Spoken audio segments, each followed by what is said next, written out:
assessment. You should have this in health assessment where you're listening for your heartbeat, the different tones that you're going to hear.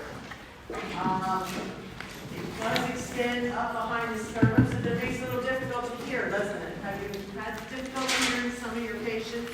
Yeah. Especially your tinier patients? They don't have a real big rib cage, they don't have a big area, so you're kind of like trying to listen here. Yeah, it makes it a little difficult. So, positioning. It is at a slant. This does not really lean the heart. It's more like this. We're leaning off to the side. So your heart wall, this comes into play when we're talking about, when we talked about the MI and the layers of when they have ischemia versus having an infarct. It depends on where the blood clot is on the outside, not feeding. Can affect just one layer, it can affect 2, 3, 4, it can go all the way into the myocardium. The more damage that you get, the less the heart's going to contract. So that's going to lead us into heart failure. That is why we're doing this. Okay, our chambers. We have our 4 chambers, left, right, left ventricle, right ventricle. This follows the blood flow. And that's, like I said, this will all come into play when we start talking about left-sided and right-sided heart failure. The valves. Who looked at the echo with me on Tuesday? We got to see the valves opening and closing during the echocardiogram. It was pretty cool. So, if these valves are not opening and closing correctly with the contraction of the heart, what's going to happen to that blood in the chamber? It's going to sit there. It can coagulate. It can cause a blood clot, and that can then travel either to the lungs, to the periphery, brain. So one type of heart failure will be the result of the valves not opening and closing, letting the ejection fraction occur. Here's one of the valves. You drew these on your drawing. This is just review. The direction of the blood flow. Now, this is where we're getting into the heart failure. When you have inadequate blood flow either in or out of the heart, heart failure is the body's inability to meet the demands for oxygenation. It means it can't say, when you get going, I need more, and the heart can't pump enough to meet that. So that's when it's technically heart failure. So, no, we don't need that. So, stroke volume. We talked about this. This and your heartbeat is going to make your cardiac output, right? We talked about this. This is in the beginning last week. Preload contractility. This is the ability to contract. What kind of medication did I say that you need to have for this to improve? Positive inotropes. Inotropes. Yes, we need the inotropes. This is what's going to help improve contractility. All right. Stroke, we talked about that. Belly. Okay, so now, this is where we're getting into the heart failure itself. There are essentially 2 types of heart failure. One where you have impaired ventricular filling. The other one is the impaired blood ejection. So, I have normal. Nice size. The ventricle muscle is thicker. Why?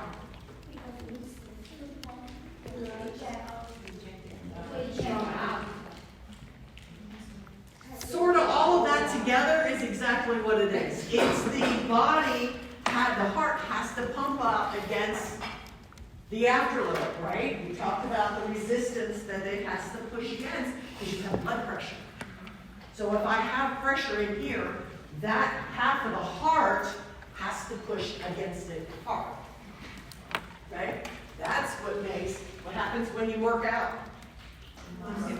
The muscle gets bigger, right? If the heart has to work harder, that ventricle is going to get bigger. What happens here, though? Look here and look here.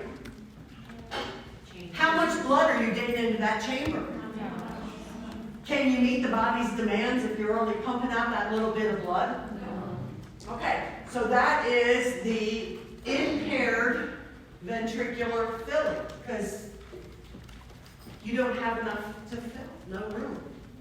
Impaired filling. Okay. Impaired ejection fraction. Good, normal muscle. Look at this muscle.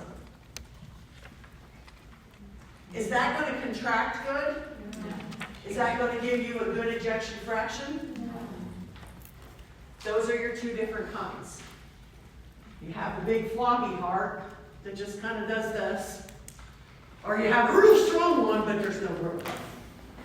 Okay? Okay, so what is giving us heart failure?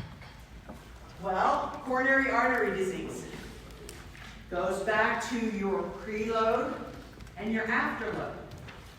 Either or both of them together. If I can't get that blood because there's clots or cholesterol or some kind of coronary artery disease going on, I'm not going to get good blood flow to the heart or out of the heart or to feed the heart. That would make the heart work harder, or if it's impaired blood to feed the heart, would make that floppy muscle. Make sense?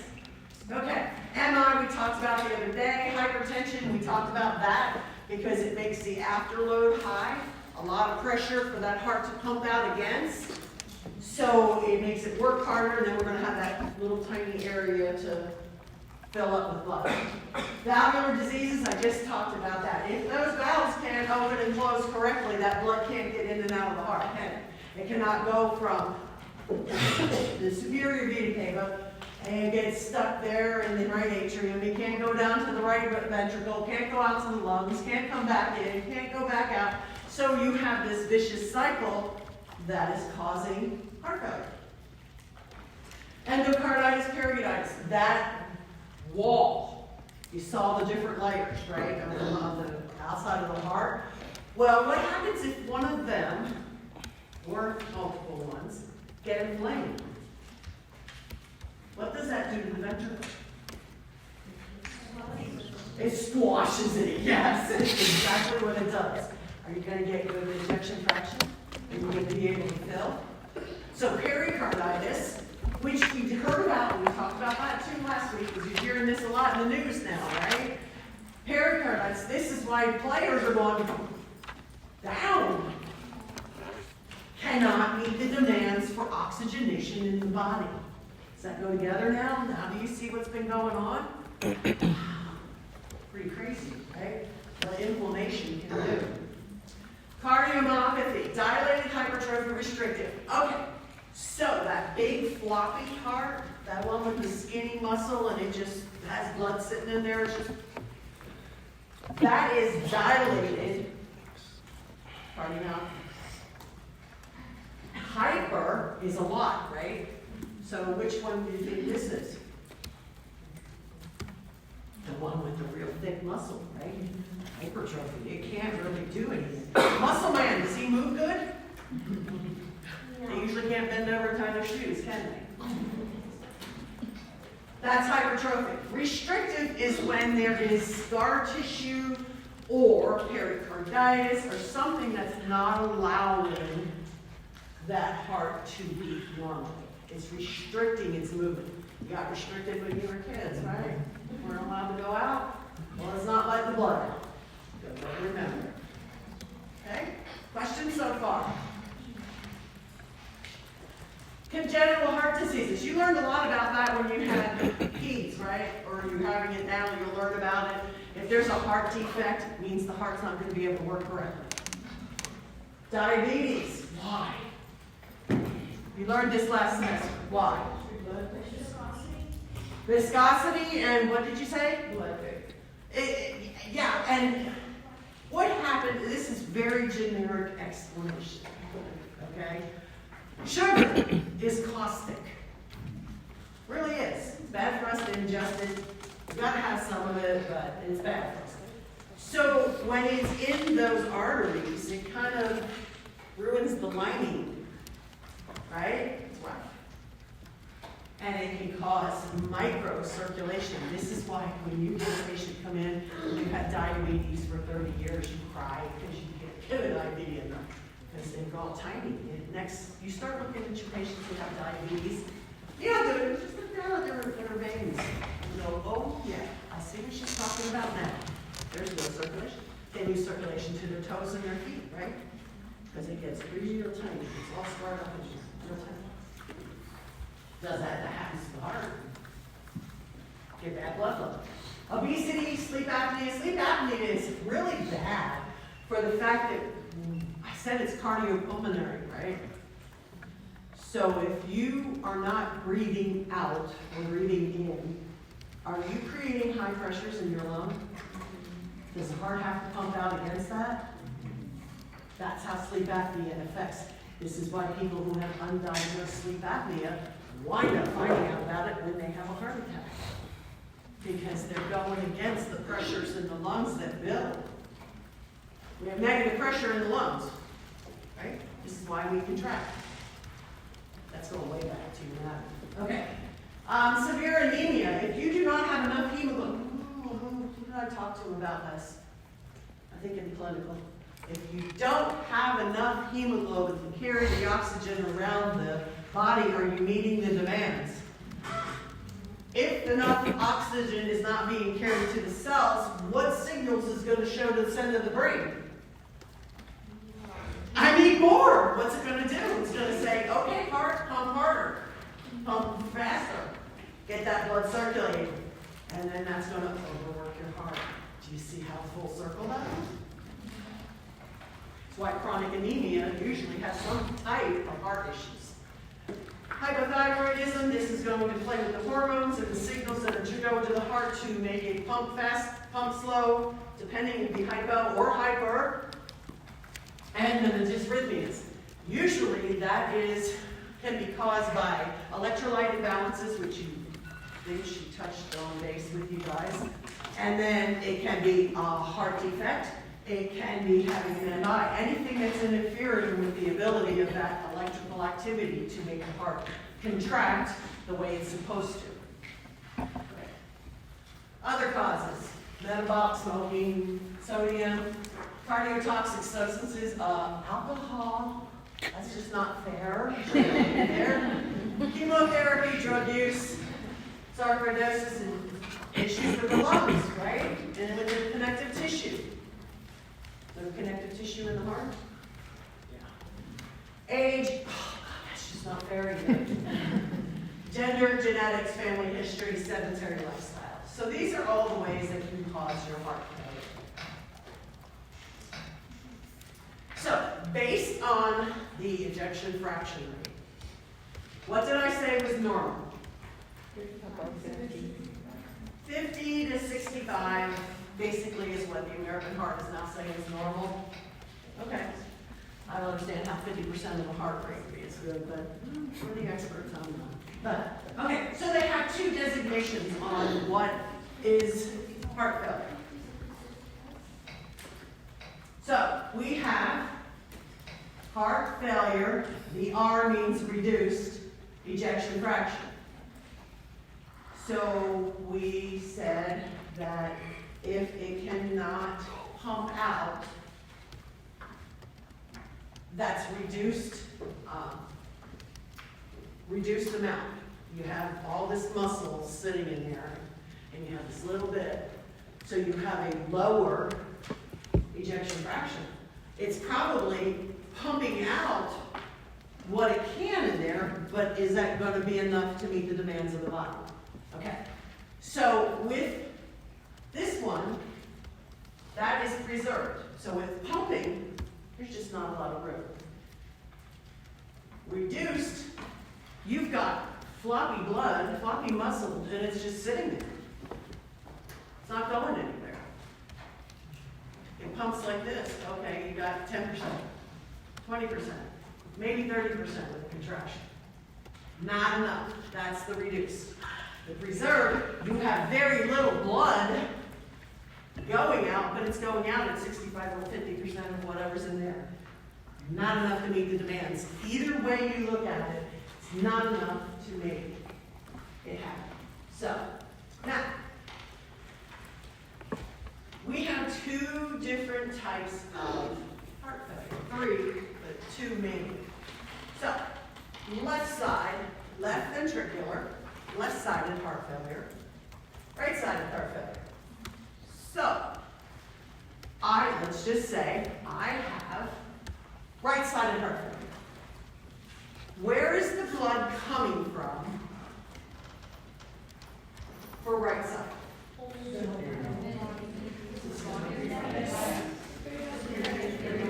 Okay, I'm getting a lot of superior vena cava coming in, right? Inferior, superior kind of just melds into the heart. My right ventricle is not pumping that blood to where? The lungs.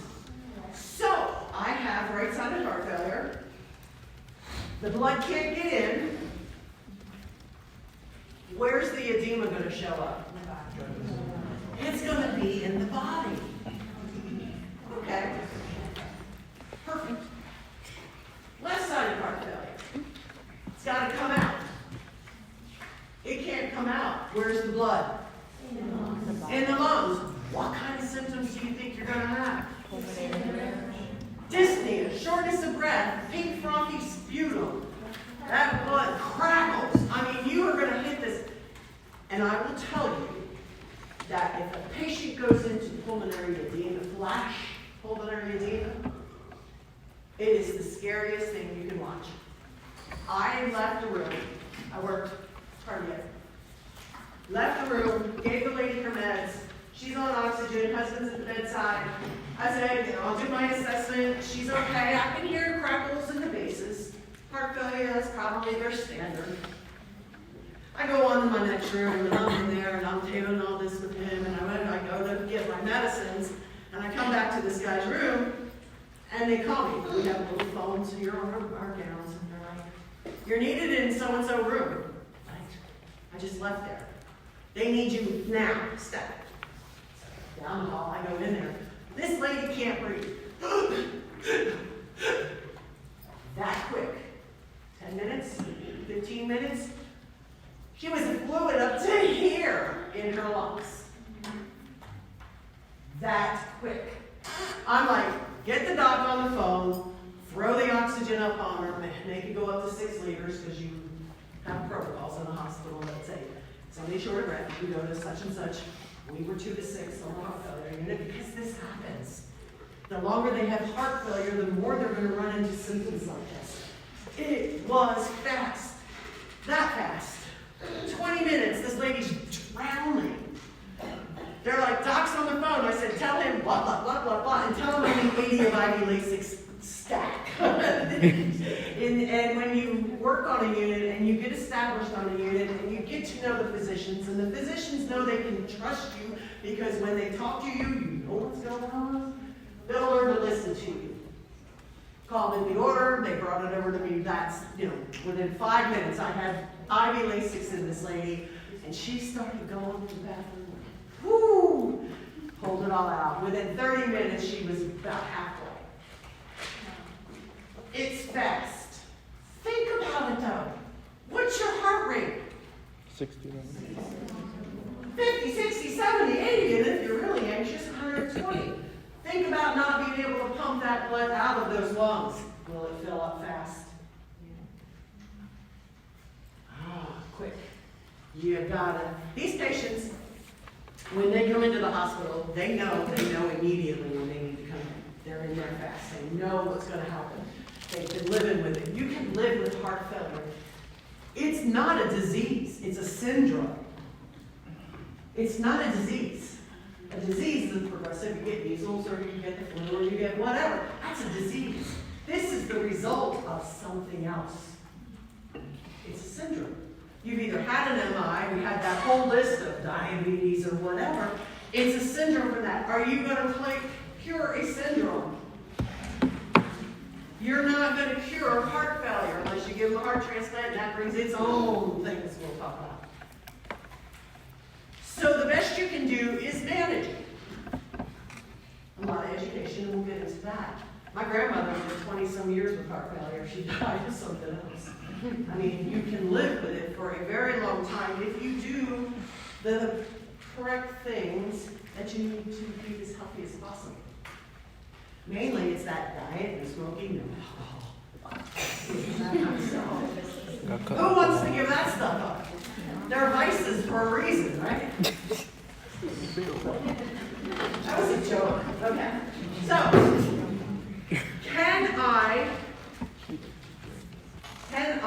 if I do not treat my left-sided heart failure and my lungs are filled with fluid, what is that going to cause on the right side? It's going to make the right side of the heart fail because it can't get the blood from the body into the lungs because the lungs are filled, especially when they fill up really fast with fluid. So if left-hearted failure is untreated, it will cause right-sided.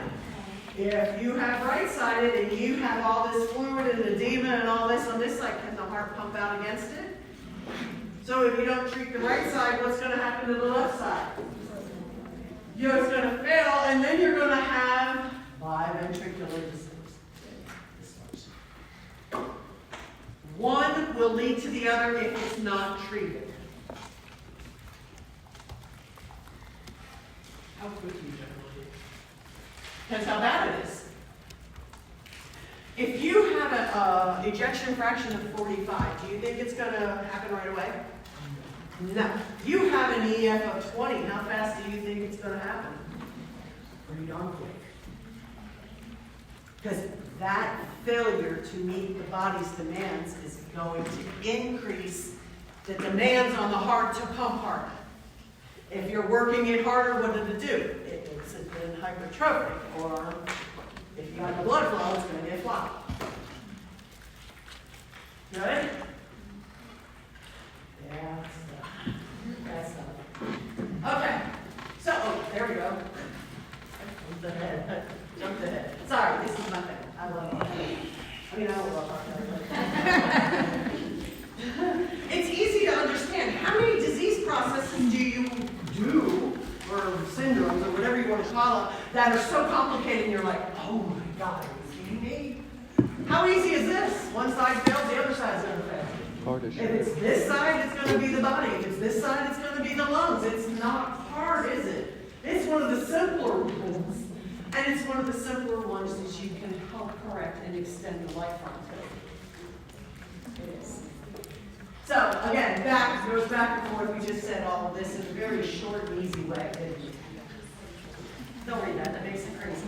I gave it to you in short, sweet little parts. It's going to back up. Where's it going to back up? Depending on what side it's going. Okay. Right side, we just did that. Okay, biventricular. Biventricular, guess what? Both sides are failing. What are you going to see? What's going to be down here? Edema. And what's going to be up here? Drowning. So you're going to get both. Biventricular. Okay. Pathophysiology. Oh, this is where it's complicated. But this also works with your kidneys, because a lot of the hormones are the exact same. So you get the same response that you have when you're in renal failure. Okay, so myocardial dysfunction, whether it's a heart attack, whether it's hypertrophic, whether it's valvular disease, whatever it is, it decreases the cardiac output. Because that is some tiny printing, right? Oh yeah, oh wow, yeah. Tiny like that. All right, so your cardiac output goes down. So if I'm not pumping out this way, what's happening to the blood pressure? Oh, it's going to drop. Perfusion to the kidneys. Kidneys say, yo, I need more blood. You're not perfusing me. Okay, we get there. So it says, okay, I'm going to activate baroreceptors. And those are in the arch. And there's some in the carotids. It is activated by the stretch. It detects the stretch, too much fluid in there. Why do I have too much fluid in there? What am I going to do? Well, I'm going to release the beast. Catecholamines. I got to fix that. There's too much fluid in the system. That's going to overwork my heart. I need to fix it. The body says, okay, we're going to release these. These are your fight or flight hormones, aren't they? Catecholamines, that's run, hide, fight. This is what we're going to do. So it says, oh, we're going to constrict to get the blood to these kidneys. What's that going to do to your blood pressure? What's it going to do to the heart rate? What's that going to do to the afterload? Is that good for a heart that's not working? No. The body trying to fix the kidneys is going to overwork the heart. So, we end up sending out a signal in the heart, in the brain. Called there's two of them. Atriopeptide. Atrionatriuretic peptide. A and P. Okay, that's going to say, okay, you guys, over here, before you get into all of this holding the water and all of this stuff to increase the blood, you need to slow down because you're hurting my heart. I know the kidneys aren't getting their stuff, but it's hard in the heart. The heart, in this stretch, will send out the BNP. The brain natriuretic peptide, the BNP. Remember I said the troponin was indicative of an MI? BNP is indicative of heart failure. And anything over 0.08, you probably have somebody in heart failure. And I have seen it up greater than 10,000. And that's like the lady who was drowning. That heart was so overstretched and so much fluid in the background. But yet the kidneys, because it's not pumping out, okay,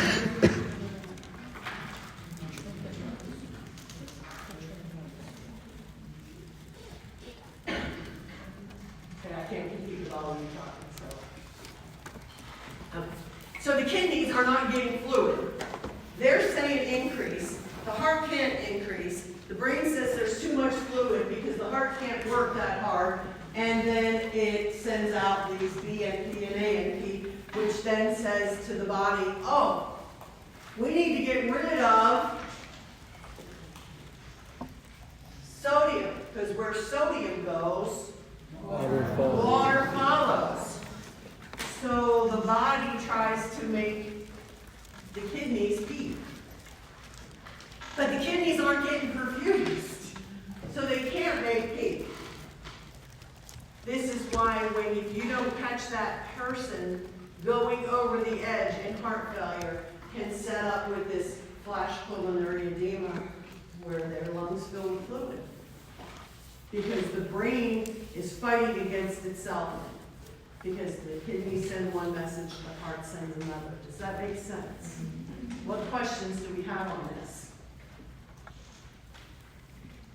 Because you're going to run into this again with the kidneys and elimination.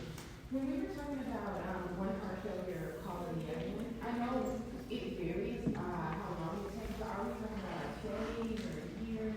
Like how? Okay, if I have a 10% heart failure on one side, the other side's going to go pretty quickly, right? Because you're only getting 10% of the needs of oxygenation to the tissues.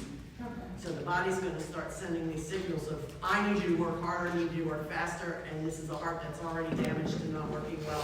It will happen. It won't happen in days, but it will happen definitely, probably, I hate to say it, but like a year or so, you'll start seeing a lot of these other symptoms pretty quickly.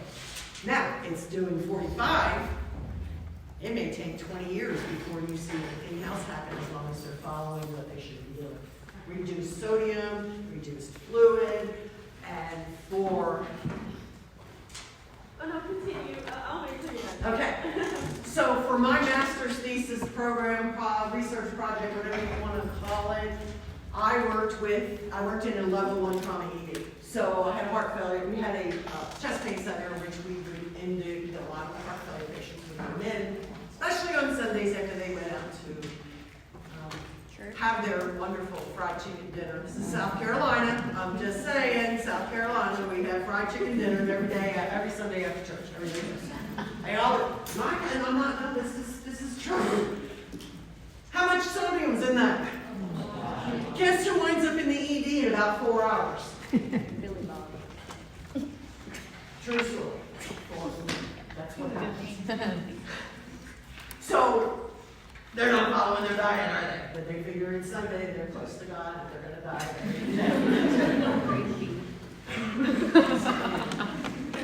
Y'all, I only get some of you laughing. I only get y'all laughing sooner or later. But it makes you stick in your brain though, right? Diet, how important is that sodium? All right, what's your question?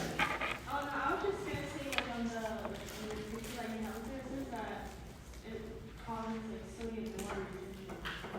Yeah, that's the signal the catecholamines are going to be doing. But the heart then responds and says, there's too much fluid in here. I've got to do something. So it signals to the brain and sends out the ANP and the heart and the BNP, and that is to help get rid of the sodium to reduce the volume. It doesn't care that the kidneys aren't getting enough, it just knows that it can't pump that much. So the kidneys and the heart are going, this is why we do elimination with the heart, because it's so important. Although lungs are important too, but that would really blow your brains if we made both of them. We can't do all of those together, because it's a lot to take in. But do you see how they work together?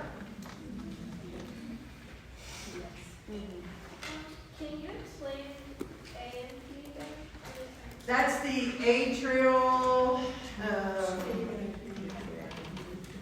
natriuretic peptide. It just signals to the heart, and then it signals that we have too much fluid. Basically, it really doesn't set up anything like the BNP. The BNP says, get rid of sodium. That's how it says, we got too much, we got to pee. It's just recognizing that it's there, yes. So what about our AAS system? The RAS, that's what this is. Right. This whole thing is, oops, dang it. My batteries are dying. Okay, that's what this is. That whole thing is RAS. But can you tell us, like, what region does, what aldosterone does, or, like, it doesn't matter? What set it up? What Yeah. signaled it? Yeah. The kidneys said, I'm not getting perfusion. That set up the RAS to go. I need blood. It's not getting enough blood. Actually, it's because it's not getting pumped out. Or it's not getting in to be pumped out. Which side of the heart's better? And the kidneys say, great, go, fix this. And it sets up RAS. Yeah, but do we need to know specifically what the region does, like, This one's saying heart failure triggers it too. sodium Multiple remission, things. or, you know, like, we need to know specifics, or no? General idea of how it Because you have works. too much fluid. Sends up the catecholamines say, okay, we run a flight, we're going to increase. What happens when you never run away? You need blood flow, right? Increases the heart rate. I need to know that. I need that that's what it's trying to do. It's going to say blood pressure. If I have to go, I need more pressure to go. And then if that increases the afterload. So you need to know how that part works, right? So then the body is saying, the heart's like, because this is not going anywhere. I can't work that hard. And it starts sending out the signal, there's too much volume, blah, blah, blah. Okay, thank you. So in like a patient say, again, the heart is having a defect, so everything goes down. It triggers the RAS system, so is their blood pressure, so say the blood pressure is low, and then it triggers the RAS system, and then like a few days later, will their blood pressure go up? It won't take days. It'll take like a few hours. Minutes. Minutes? Yeah, it's going to trigger immediately. You got it. However, then the heart will trigger immediately too. So you're going to see these patients do this.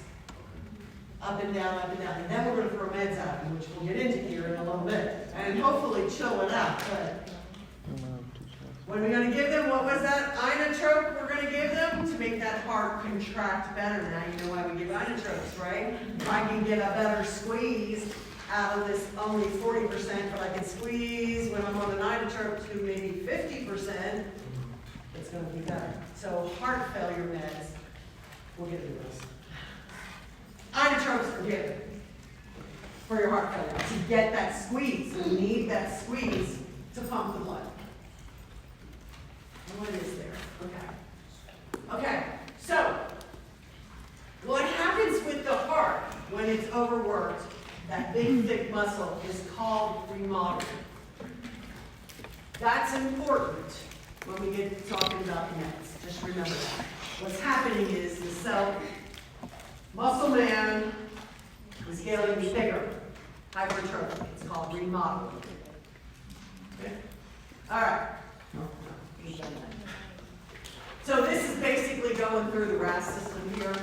These are some of the problems that cause the decrease in the cardiac output, which then makes the structural remodeling, make the muscle or floppy, either or.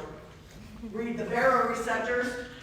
I'm not getting enough fluid for the kidneys. I got too much for the heart. And unhappy kidneys are like, brain, yo, hey, come down. Oh, we just went through this. Okay. Okay, so all the same.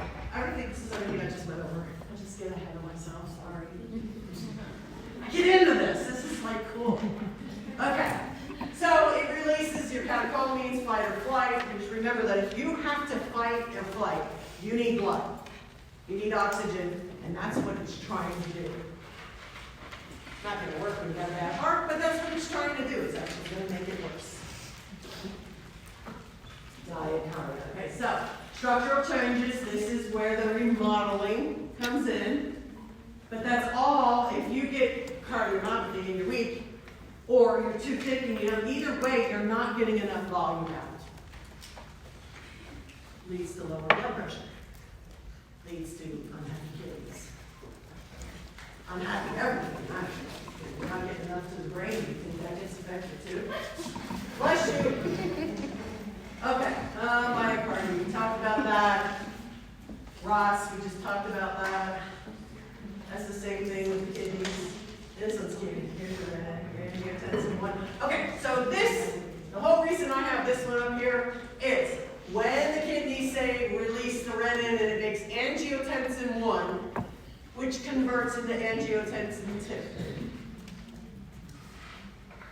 We are going to talk about medications that either stop it here or stop it here, because then it will stop the rest of the RAS, which we don't want sodium retention, we don't want increased blood pressure, we don't want increased heart rate when afterload.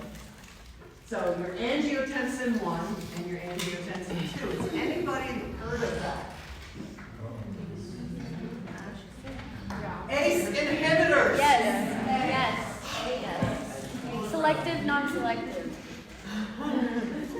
Just kidding. ACE inhibitors. So ACE inhibitors block it here. Here. Can't get it. It can't get changed to this, so it can't go on. However, when it's up here, what happens? What can be one of the side effects? Cough. Yeah, cough. They give you a angiotensin ACE inhibitor. Once you've been diagnosed with an EF, ejection fraction rate, of 45% or lower.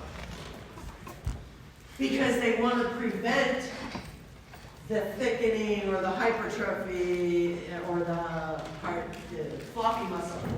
It prevents that there. Stop the remodeling process, ACE inhibitors. That's why they give them to heart failure patients. So your prills, right? Your prills are all your ACEs. However, you get these side effects, whether if it's just a tiny cough, you wake up through the night and you cough once, take a drink, it goes away. Are you going to stop taking it? No. No. I had it and I coughed continually. I sounded like I had whooping cough. I coughed all the time on it. It's like, are you kidding me? So they had to give me an R. That's your angiotensin 2s. Put me on Cozar. Gosh. Oh, sorry. I had to think about generic. That, and then prevents it further down. Prevents it here, so it can't do this and it can't do that. I wasn't on it for heart failure, but that's fine. So I changed it. I was only on it for about a year and then it's gone. So I had broken heart syndrome. Aww. You're on. You don't even know what it is. It's Takotsubo cardiomyopathy. You heard of that? No. Okay. So what it is a type of heart failure disorder. What happens is stress creates the top part of the ventricle. It kind of narrows. So you have normal down here, and it's trying to get out, but it can't because it's narrowed, and it's all caused by stress. When they say that the person that's been married for 70 years, the other one dies, that's usually what causes it. Yeah. My dad died, so it caused me to go into stress and all that other fun stuff. So was on it for a year, and then it went away, and you're good. As long as you treat it early, you're good. I had a strong heart, so it didn't bother. But you get an older person, probably already has undiagnosed heart failure, and this happens to them, all the aces and R's in the world isn't going to do anything, because now it's restricted. Right? Said that third time, it can be pericarditis. I saved the Takotsubo for the last, but that's restrictive, where the heart can't pump out. That narrows. Good? Okay. I heard look. Yeah, what was the injection fraction in certain meetings then? 45. 45 or lower. Thank you. And your patients that come into the hospital and they haven't had a echocardiogram in 6 months, they automatically get one. Because there's to be changes. It doesn't take a whole lot to change and really affect their health. Right? If I have 40 and I haven't had one in 6 months and I do another one that's 35, would that explain all those symptoms they're now coming in with? So, it can change pretty rapidly. All right. Counter mechanism, here it is. This is how the brain responds. It sends the atrial natriuretic peptide produced by the atrium in the brain. There's a very small baroreceptor that gets activated. So it just says, okay, you've got it. Let's see what else is, we've got to make sure everybody's on board. It just notices it. The B type, natriuretic, the BNP, this is the one with the stretch and saying, oh my God, there's too much fluid here. We gotta do something. And that's when it says P. The kidneys, P, get rid of this. So now it only works the kidneys, which aren't getting blood flow to begin with, and now you're setting them up for chronic kidney disease, right? You see that going a lot in hospitals. You will. You will see your heart failure patients because they are messing with the blood flow to the kidneys. Yeah. Are they going to stay healthy forever? You're going to learn more about that next week. Smooth muscle relaxant. This is nitric oxide from the endothelium. It's not like the kind that makes you talk, girl, honey. Not that kind, okay? But it does help smooth out the lining. What drug did I talk about last week that I said helps smooth out the lining? Your BBs, what are they? Beta blockers. Remember I said it kind of doesn't make it stretch out, but it kind of smooths out that lining. So it works like that. It also controls the heart rate and the blood pressure. So it's the triple whammy.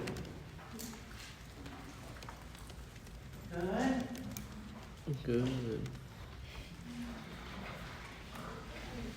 So, what if it doesn't work?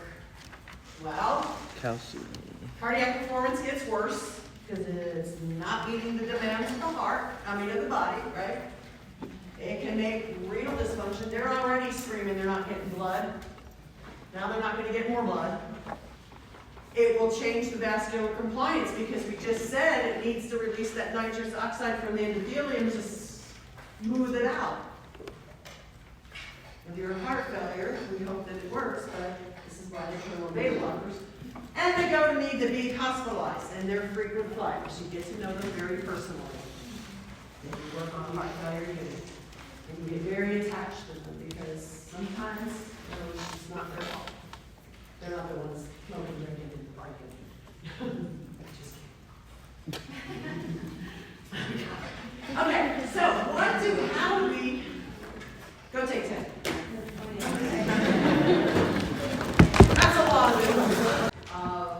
The patient's status in heart failure. One is an acute, and it starts quick. Comes out of nowhere. They probably, this is the first episode, they've never known they had heart failure until this happens.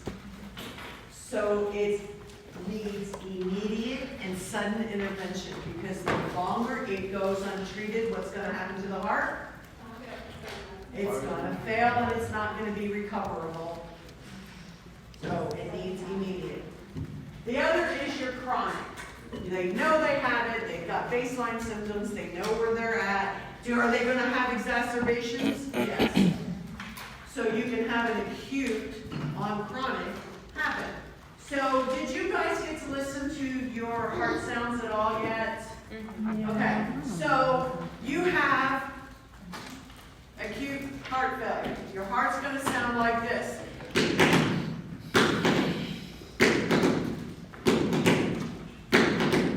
You're going to hear this third sound, but it's going to be at the end. All right, so you have a patient who comes in. We know, oh, there's my guy. Here he comes. So let's see. I had a patient that was a truck driver.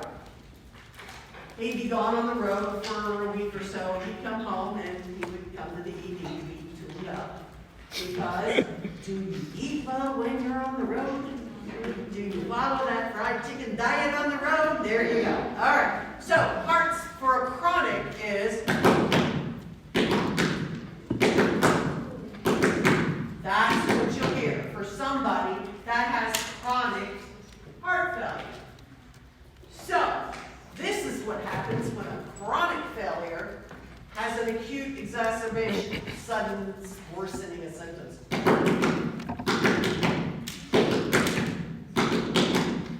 That's what you're going to hear. It's called gallop.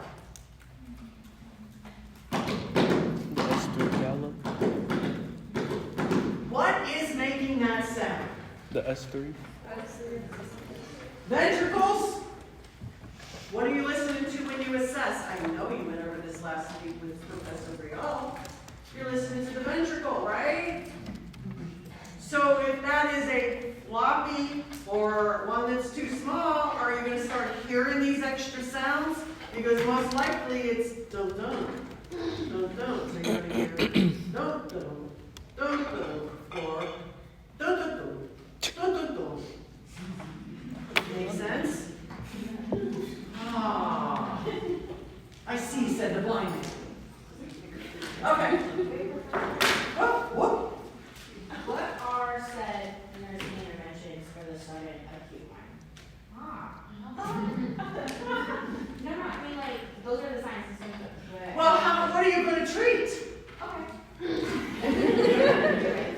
You can't cure heart failure, right? It's a syndrome, right? But we manage the symptoms, which then reduces the exacerbations, right?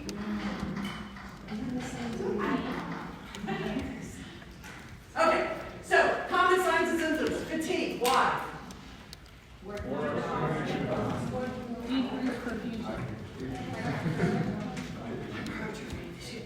We have a need for oxygen.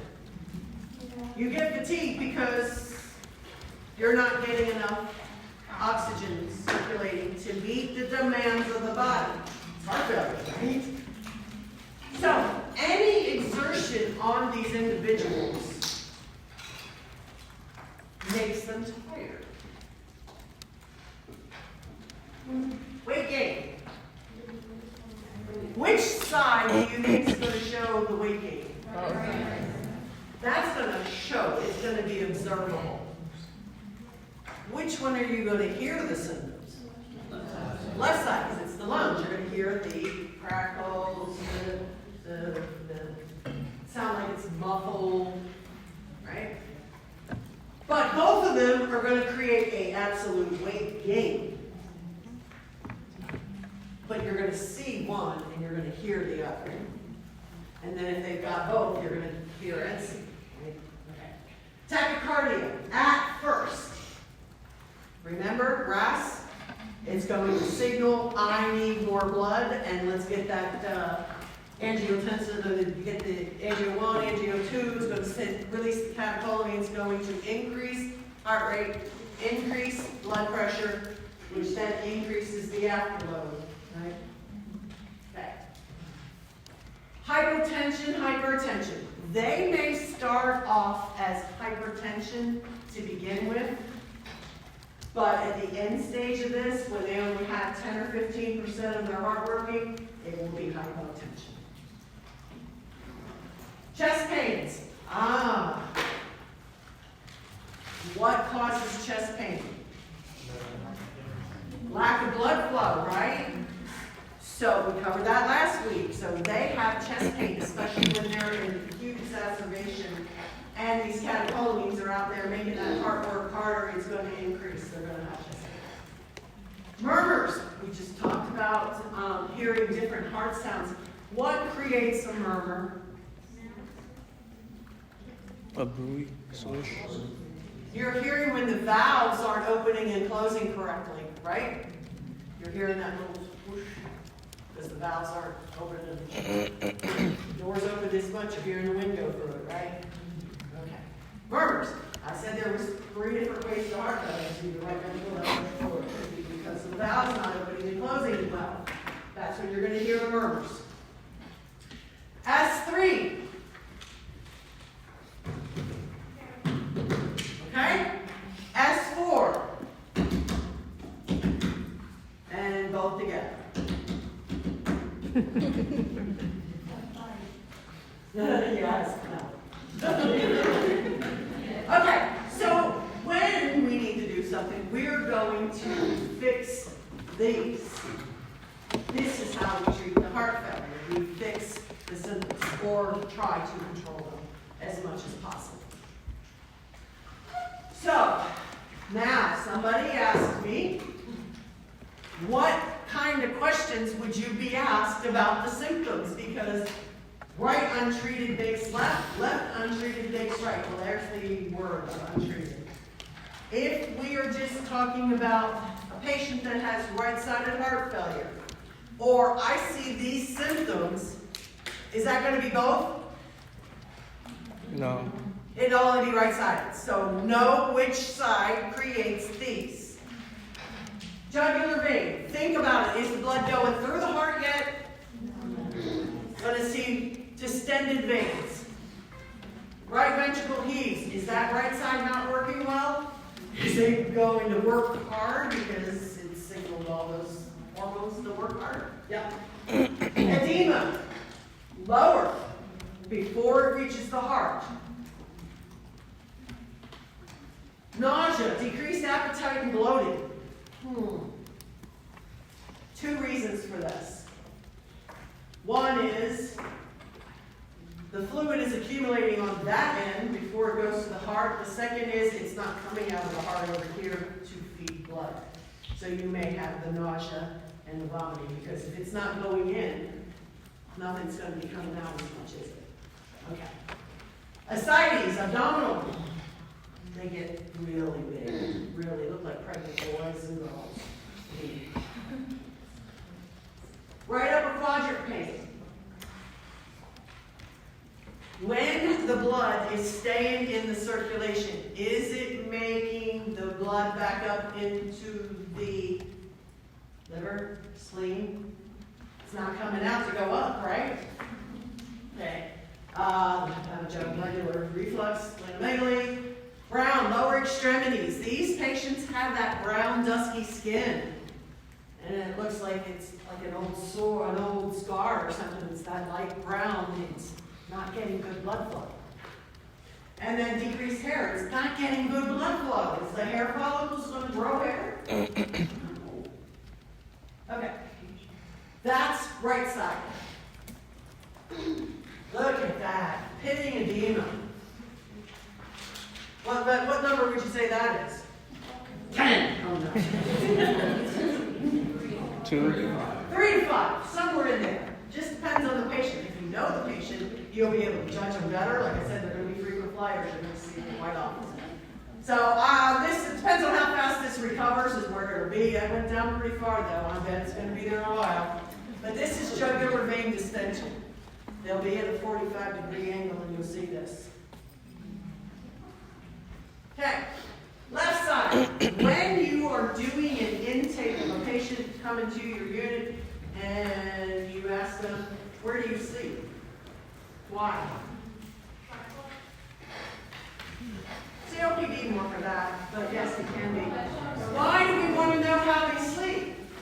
Sleep apnea? I'm sleeping in my easy chair, my lounger, my recliner, whatever you want to call it. Because of, they can't breathe because what's happening with the left side? The lungs are filling up with fluid. Good.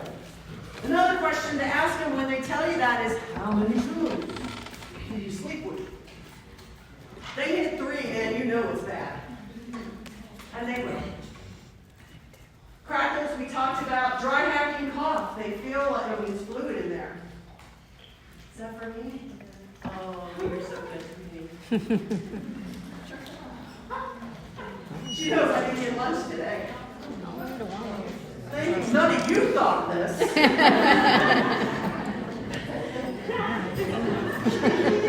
Whatever it takes to get a good I mean, Andrew was talking, it was you. Okay. Dry acting cough because they have fluid in the lungs. Could be reflexing up through the bronchioles, right? Kind of tickling, making them go. Or it could be what else? What did we talk about already? ACE inhibitors. Good job. Okay. Pink tinged frothy sputum. They still have blood in the lungs, and now they've got all this fluid in the lungs, and when they start coughing, that lady I told you about, guess what was coming up when she coughed? It was pink, it looked like cotton candy. Aerated fluid, yeah. It's blood tinged. Okay. Pleural effusion, we said that period, paroxysmal, nocturnal dyspnea. That means all of a sudden they're short of breath when they're laying down at night. Orthopnea, when they're sleeping. Changes in mental status. What did we talk about with that?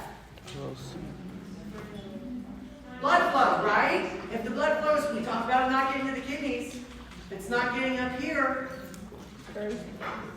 just like with the MI, yes. Mental status. S1, S3, 4, we talked about pale extremities, delayed cap refill. Same thing with the MI. If there's no blood flow, it's not going to be there. Left ventricle heaves, like the right side I said, when it's working too hard, it's going to hear that and feel that. The difference, your pulse alterans, the difference between the systolic and the diastolic thing. Okay? That's all you know. You don't need to know about it. Like, why does it mean what has happened? Just know that there's a big difference between them. Displacement, we go to the big floppy heart. Big difference between what? Is the PMI in the same spot? Big difference between what? It's nice and neat over here. If that heart's this big. And you will see it on an x-ray where it takes up all this, the whole chest cavity. So that point of maximum impulse is not going to be in the same spot, is it? Okay. Decreased partial pressure of oxygen. We said we're not going to have enough. So this is what this poor people look like. They want to work out, they can't. They got poor circulation, and they look bad. They're bad. Okay. So our stages. Stage A. No, they don't even know they have it most of the time. They'll come in for something else, and maybe they're going for surgery, and they have to have an echocardiogram because they're older than 40 years old, or I don't know, sometimes it's 45. And they get it, and they're like, oh man, your ejection fraction's low. Well, guess what? You just now have a cardiologist on board, along with whatever surgery you can do on that. Okay, B, they start having some of those structural, we said that's called what? Remodeling. Very good. This is awesome. Okay, and they'll start having impaired function. They may or may not present with symptoms, but it will show up when they're doing a CAT scan or an X-ray. They can see the size of the heart. They're not seeing the inside of the heart. They just see the outside. So we talked about the angiotensins, 40%, or the blockers if they can't take those. We talked about that. What is the beta adrenergics doing? Smoothing the lining, what else? Slowing the heart rate. And the blood pressure. All right, good. And then aspirin and a statin if they have coronary artery disease.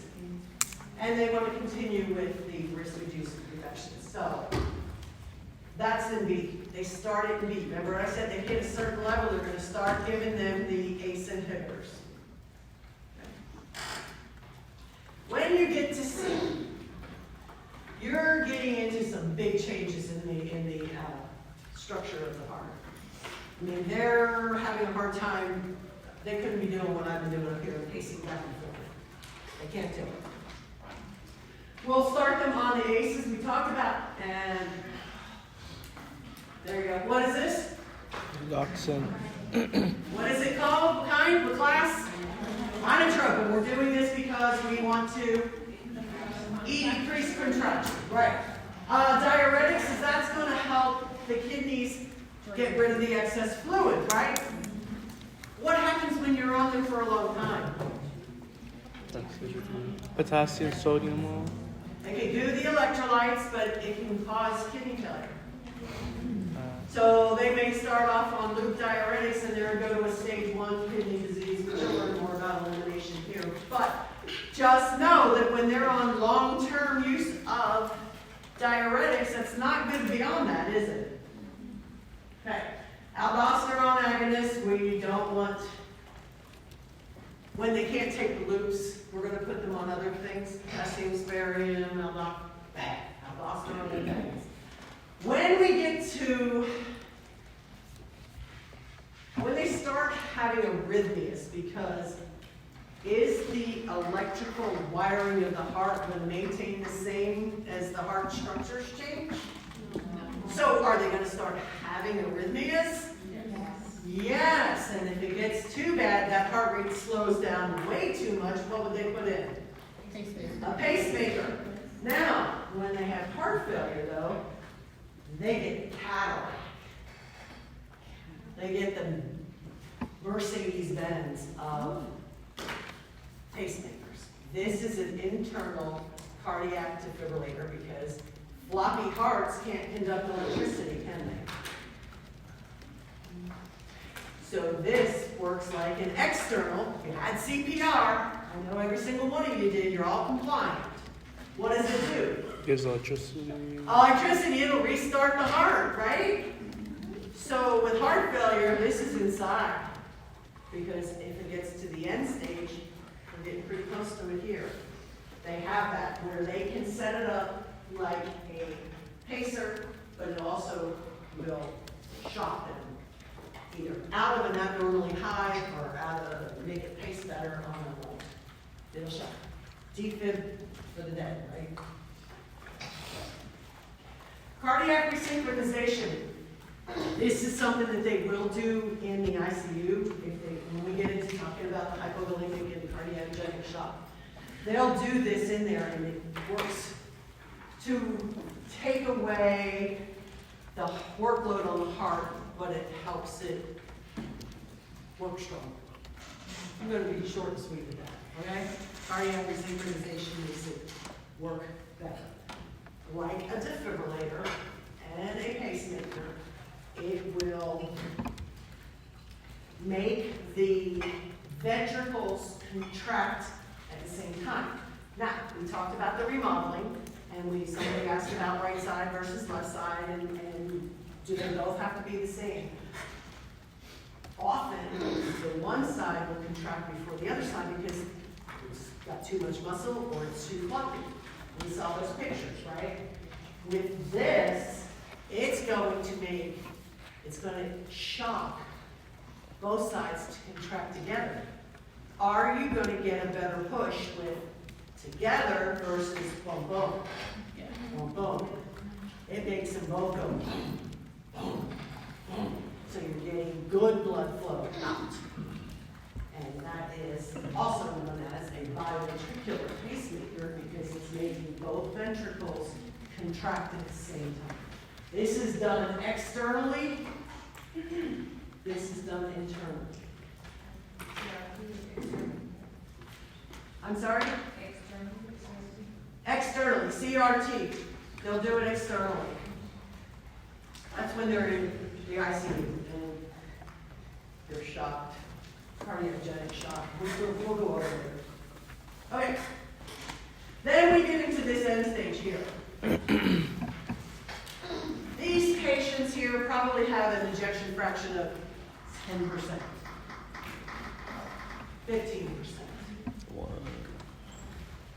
Symptomatic, can barely walk to the bathroom, they can barely go anywhere. They're at the end, the heart's at the end stage. Options, heart transplant. There are a lot of hearts floating around out there. Not likely. How about mechanical support? We'll get into these a lot more in the next section. External pacers, left ventricular assist devices. We'll talk about those. Hospice. Well, they'll get to a point where there's no recovery. And I said that it's a syndrome. We can't cure it. They come to the point where they have to go to hospice. I mean, I think the lowest I've seen was an 8% ejection fraction. I mean, that's like barely moving blood at all. So it can happen. And then there is the option they're always researching. They're trying new drugs, they're trying new therapies. You get to this D stage and there's no stopping the progression when it hits this far. Because you're only making 10 to 15% of the blood to the body. Is it going to get better? All right. Okay, so this is where they want A, this is A, this is B, this is C, and this is D. Okay? They just changed the classification for the New York heart versus American heart. 1, 2, 3, 4, A, B, C, D. Okay? Same levels. Yeah, A, B, C, D, 1, 2, 3, 4. There was a song like that from the Jacksons, right? As easy as 1, 2, 3, whatever. Moving on. Okay, so what are we going to do for testing? I said history is very important, especially how are they sleeping, how are they resting, or anything to that effect. How long have you had these symptoms? What's your diet like? Are you the truck driver that's out there eating fried chicken on the road? Bad. We might need to stop the pizza with the extra pepperoni. Okay, physical assessment, cardiac biomarkers. If they have a big flopping heart, or the one that's so tight it can hardly breathe, do you think that their troponin would be abnormal? Is that heart under stress? Will it be real high like a heart attack? No. But it will be elevated. And the BNP, which is not up there, it's in one of those other cardiac, remember that is specific for heart failure, the BNP. It's on the right. It's up there. Oh, there it is on that side. Should be over here. But yes. Okay, cardiac, the serum electrolytes. Why? What are we giving them?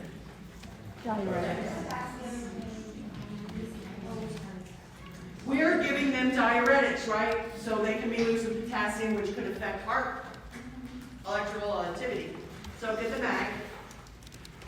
And the MAG will actually help that heart muscle relax some, especially when it's really tight and hurting. Is it going to fix it? No, but it does. You need to have a certain level. Plus, you've got low magnesium, you're going to throw all kinds of arrhythmias. You're premature whatever. Atrial, junctional, ventricle. You will have issues. So they'll check the magnesium and they like to keep it above 2. CBC, white blood cells, checking for inflammation, decreased hemoglobin, because what's not working besides the heart? Kidneys. Okay, UA, we're going to look for infection. Glucose level, we said diabetes levels. Diabetes have higher incidences of heart failure. Lipid profile, because we don't want to have any blockages going on, right? Just what we need is that heart attack on top of heart failure. Liver function test, Are they getting enough blood flow? Renal function tests the same CK, CKMB. Remember I said that is not specific to cardiac muscle, but it could be any of them. So if it's elevated, we might need to look at why. Troponin BNP, we talked about homocysteine, this is showing inflammation. Chest x-ray, actually, you could show the silhouette of the heart. You might not know what it looks like on the inside, but you can definitely see if it's too big for where it is. 12-lead EKG, that's going to be your strips on steroids. No, just a lot of them. Looks at the heart in 12 different pictures. Echo, we talked about. A MUGA scan looks at, is specific for looking at the valve, how the functions of the valves are. I don't rarely see that anymore, but it can be done, especially for those that can't go through a CAT scan. Nuclear studies, stress test. The further damage the heart has, the less likely they're going to have to do the exercise. Can't meet the demands. Give them a shot, make it go up real quick and it's done and over. Or make them get on a treadmill and go for a targeted heart rate that they can't reach. So they're on there for a long time. Is that good for that heart? It's all bad. Okay, good. And then angiography, where they'll do a heart cath to see what's going on. They're going to monitor it. We're going to put them in. If they're in the ICU, they may put a pulmonary catheter in there because I said they go together, right? Cardiopulmonary. If those pressures are really high in the lungs, is that affecting the right or left side? The left side. What did she say? Hold on. Louder. Both. It's going to affect both, right? One way or another, it's going to affect both. The right side can't pump it in, and if the pressures are too high, it's going to pump it out too fast. Okay. MRI, when the echo isn't really sufficient, the radionuclide, they do that.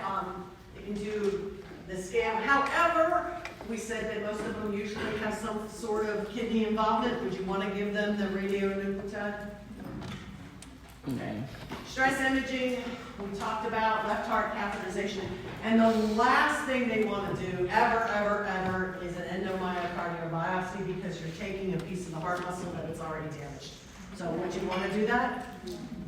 Last resort, find out why, what's going on.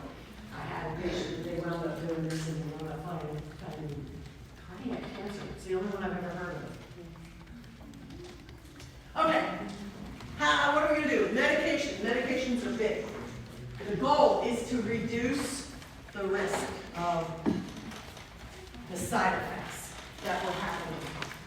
We want to reduce the amount of fluid in the lungs. We want to reduce the amount of workload on the heart. We want to make sure that the kidneys are getting out the fluid out of us. We reduce all of that, right? Critical components. Cardiac, preload, afterload, the contractility. Preload, we want to make sure that it's getting into the lungs, out of the right side, right? Afterload is getting out of the left side into the body, and contractility is the amount of push, right? We want to make that push out of the heart, get that blood. They contract hard, push that blood. The heart's not doing it. Control compensatory mechanisms. Oh, what med was that? What meds are we going to control that? ACE or? Beta blocker. Good. Blood pressure control. We can use several different types of cardiac meds for that. Glucose control, weight loss, lipids. And I'm not going to read each of these to you. These are in your course. Go in there and look at them. Know what they do. Do you need to know all of these? What did I tell you they ended in? Prill or ill? Know what they are. Just know what they do. Know that the prills are, they're going to stop the angiotensin 1. Right, there you go. Good. What are some of the nursing? We're going to look for some of these. Okay? And ARBs, we're going to give them when they can't take. Okay, they're going to have the same things. Dan and Martin. Okay. What about the beta blockers? We said they're going to do what? Smooth the lining, which then dilates essentially the amount of flow that can go through there. Yes? Heart rate, blood pressure. Oh, bronchospasms, beta. In the lungs, right? It can induce bronchospasms. So somebody that's got asthma, are you going to put them on one of these? No. We'll find something else, right? Okay. Nitrates. Vital is old. That's been around longer than I've been a nurse. However, they have found that that particular medication works the best in black males. Don't know what the mechanism of action is. I don't know. But when I started seeing that, I'm like, what is this? And they said, I was told by a cardiologist that this is why they kind of brought it back into newer isn't always better. Sometimes the old works, and in this case it does. But it works. What? Sorry, which one did you say? Vital, right here, this one. Hydralazine and isorzabide. It's this one and then another one put together. But nitro, indoor's another one you'll see on a lot of this one here. You'll see a lot of the heart failure patients are on when they can't take the beta. All right, cardiac glycoside. This is digoxin. It's an inotrope. Increased contractility. But here's the big thing about this, guys, and you need to know this. You're not going to give it to somebody if it slows down the heart rate. Are you going to give it to them? No, you're not. So if their heart rate's less than 60, you don't want to give it. Now, there's going to be exceptions to the rules, right? Always. Your cardiologist may say, give it to them until it's 50, unless it's 55. Okay? So again, overall, generally less than 60. However, if you start working in a cardiac specific area, be prepared to have these outlying orders. Because it may need to have that contractility in order for keeping the blood pressure up and the heart rate down and all that other stuff. Okay? Just want to put that out there. All right, angioreception, valsartan, that's a combination drug. These are relatively new. It's supposed to help with these natriuretic peptides and make it work better in the body. I really have only had very limited with these because they're really relatively new. So, but it's supposed to work sort of like the ACE inhibitors along with this neonicotinoid. Anti-dysrhythmias. They have a big floppy heart or they have a big thick heart that doesn't get good conduction, right? Is it going to have normal rhythms? No. The biggest one I usually will see is amiodarone. These are the symptoms, though, that you need to worry about. A lot of it is neuro-related. So your symptoms on your patients, they need to be monitored. Teach them on, again, if you drop the blood pressure too low, again, all of these can drop it too low. And towards the end of the lifespan with heart failure, all of them will have low blood pressure, and then you really die because you can't give them fluids. Because they usually have kidney involvement, and heart can't pump it. It's a fine dance. Anticoagulants, heparin, you know. Pradaxa is one of the newer ones. There is no antidote for these. Anxiety, are they anxious? Oh, half the time they can't breathe right, so they're anxious just building up on that. Plus they've been dealing with it for a while, usually by the time they get to this end. So they may put them, a lot of times you'll see them on a low dose Ativan or Xanax to be at home, but they need to know that they're going to be dizzy. Is that going to inhibit their ability to get up and move around? Oh, you're going to be dizzy. Now you got low blood pressure. But we're going to give you this, and it's hard.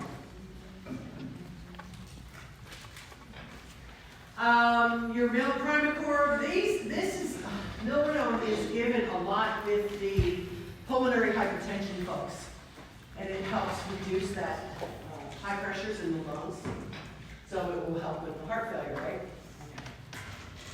They're on a cardiac monitor constantly. They can't miss any dosing. Somebody comes in, if you're working on a heart failure unit, because it usually does the pulmonary hypertension too, it's like, you better be on that bag and watching it because you can't let it stop.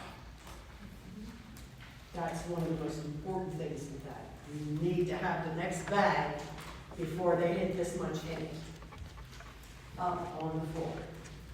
And usually patients that are on it are like, on that call bell, I'm getting down there, you better have that next bag here, because they know that they've got to have it.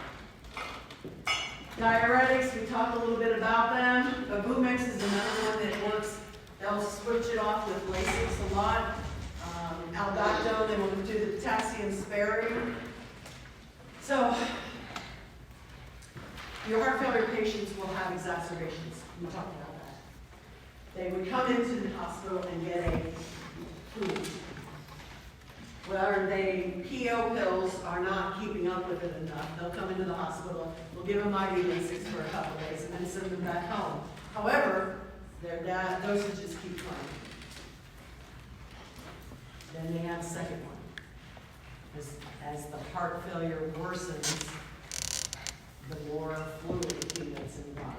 So they may be on two different antibiotics. So what are we going to do? We're going to assess and manage them. We're looking for the same ones we were talking about earlier, hyper and then hypotension at the end, tachycardia, tachypnea, they're breathing faster because it's full of water. Crackles, dry cough, dysrhythmias, urine, same thing. Hypokalemia, those by now they're on diuretics.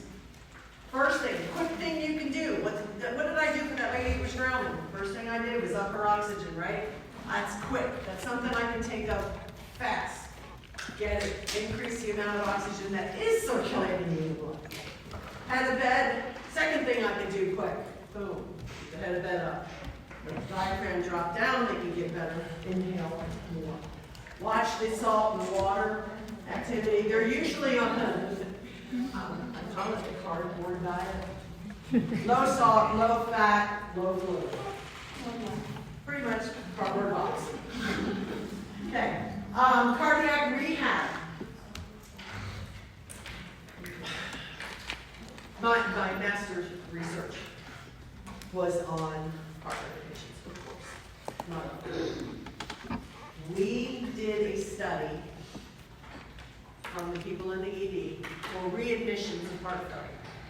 All of them were Medicare patients, 65 and older. We wanted to reduce the amount of readmissions because they're in and out in a revolving door. So we instituted a 6-minute walk 3 times a day. 3 times a week. Now, they're like, I can't even do it. Commercial comes on, walk to the kitchen and walk back. It didn't have to be all at one time. It just had to be the amount of steps, basically. We reduced hospital readmissions by 85%.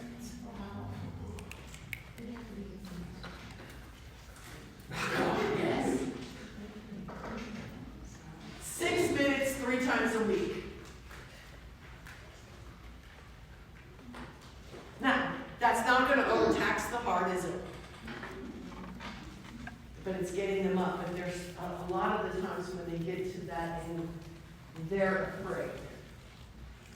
They're afraid that they're going to overdo it and then they're going to end up back in the hospital. They're afraid that they might get too dizzy.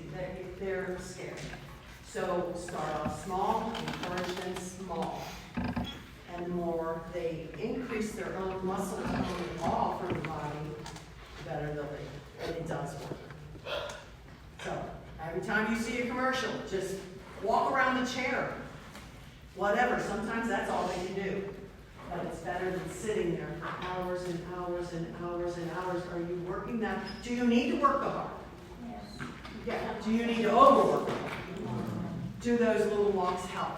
Yes, they do. Yes, they do. Okay.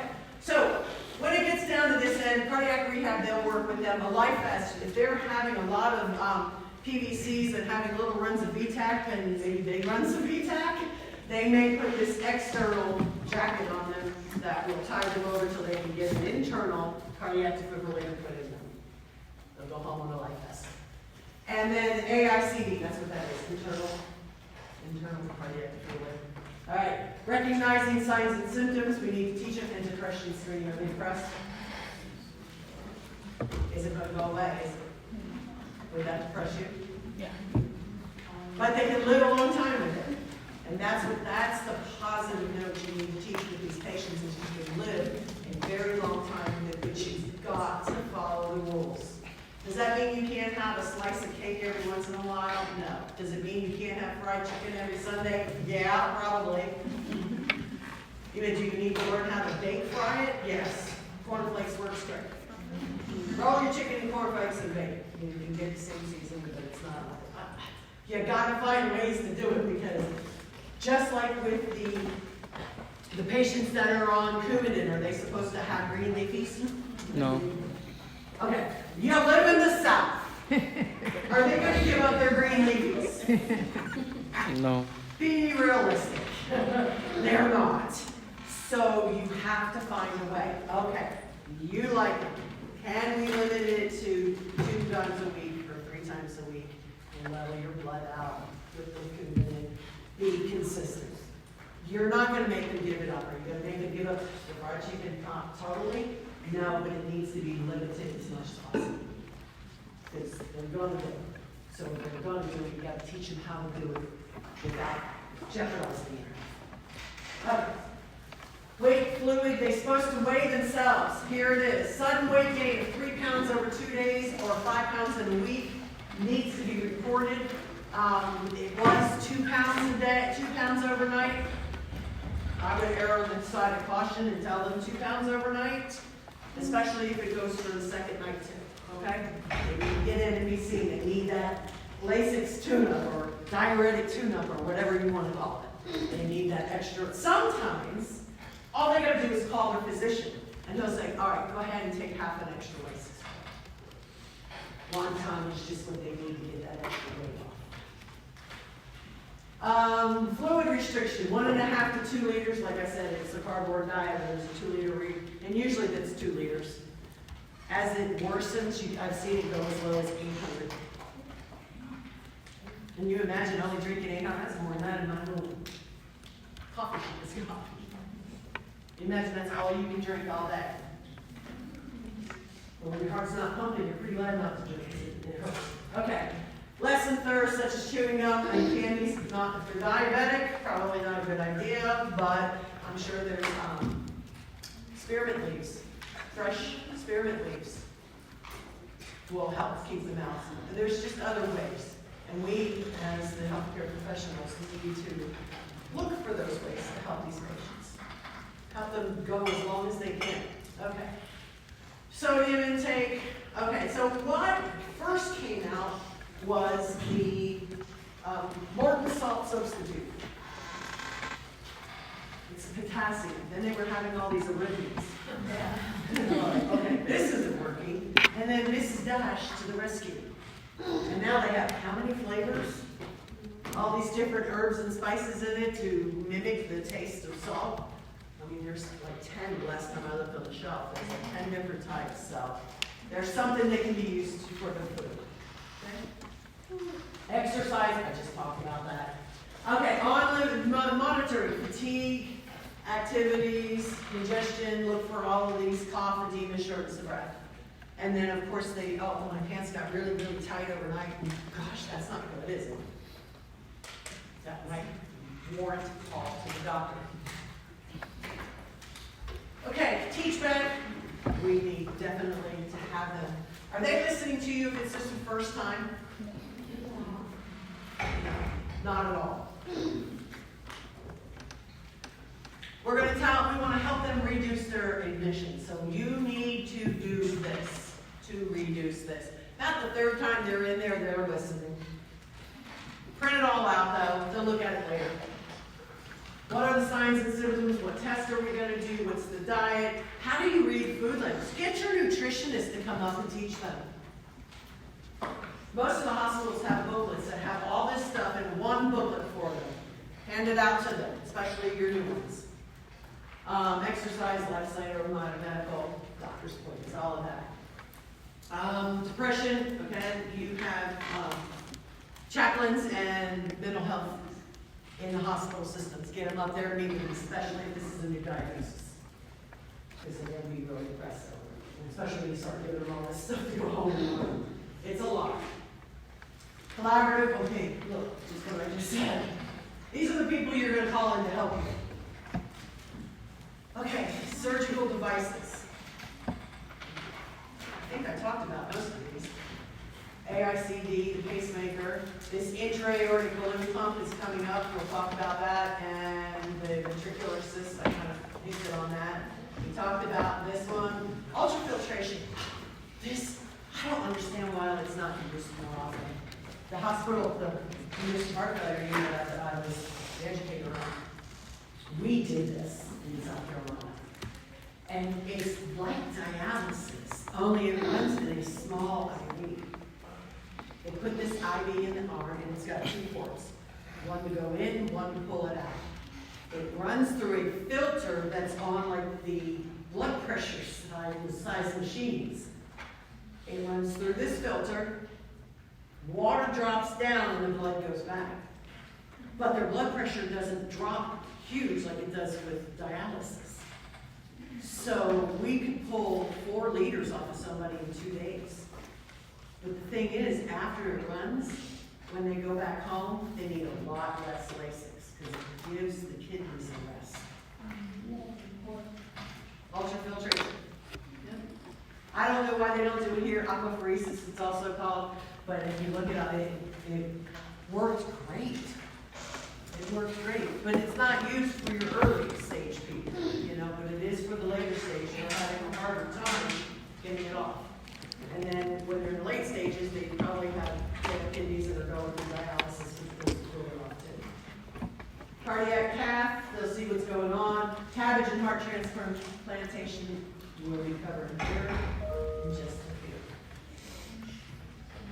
All right, go take 10.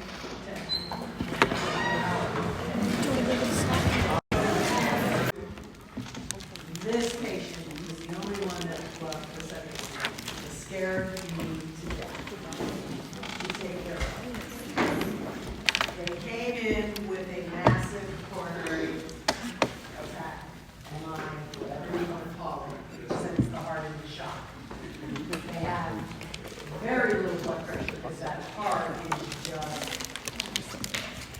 is just laying there because it's in shock. You cut off the blood supply, the limbs go into shock, right?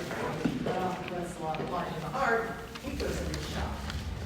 So what happens is we need to still supply blood to the rest of the body, but the heart can't pump, so they insert this intra-aortic balloon pump, an IAPD. And this is a one-on-one. One nurse, one patient. And you have this little, looks like a little portable air conditioner, and this is hooked up to it. And you watch it. Increase, decrease, increase, decrease. Because, as you can see, this is a balloon that gets inserted in your right groin and goes up into the aorta, so that when the heart contracts and pushes out the blood, it inflates to push that blood down to the body. Because the heart can't do it. The balloon does it. Guess what happens if that balloon stays open? This is why you have one-on-one, pretty much watching that machine the entire time. Does it every beat? Does it what? Does it inflate on every beat? It inflates while the heart's filling. And it inflates when it's ready to pump. So it's pretty rapid. It's going with each heartbeat. And what it's doing is when the heart contracts, that's the lead, right? It inflates to push that blood. Goes a split second, not even a nanosecond, after the heart tries to empty. pushes that blood. And then it collapses as the heart's filling. And it gets ready to push it out. It inflates to push that blood out. Because there is no contractility when the heart's in shock. Does it return? A lot of the times, yes. They don't stay on this for long.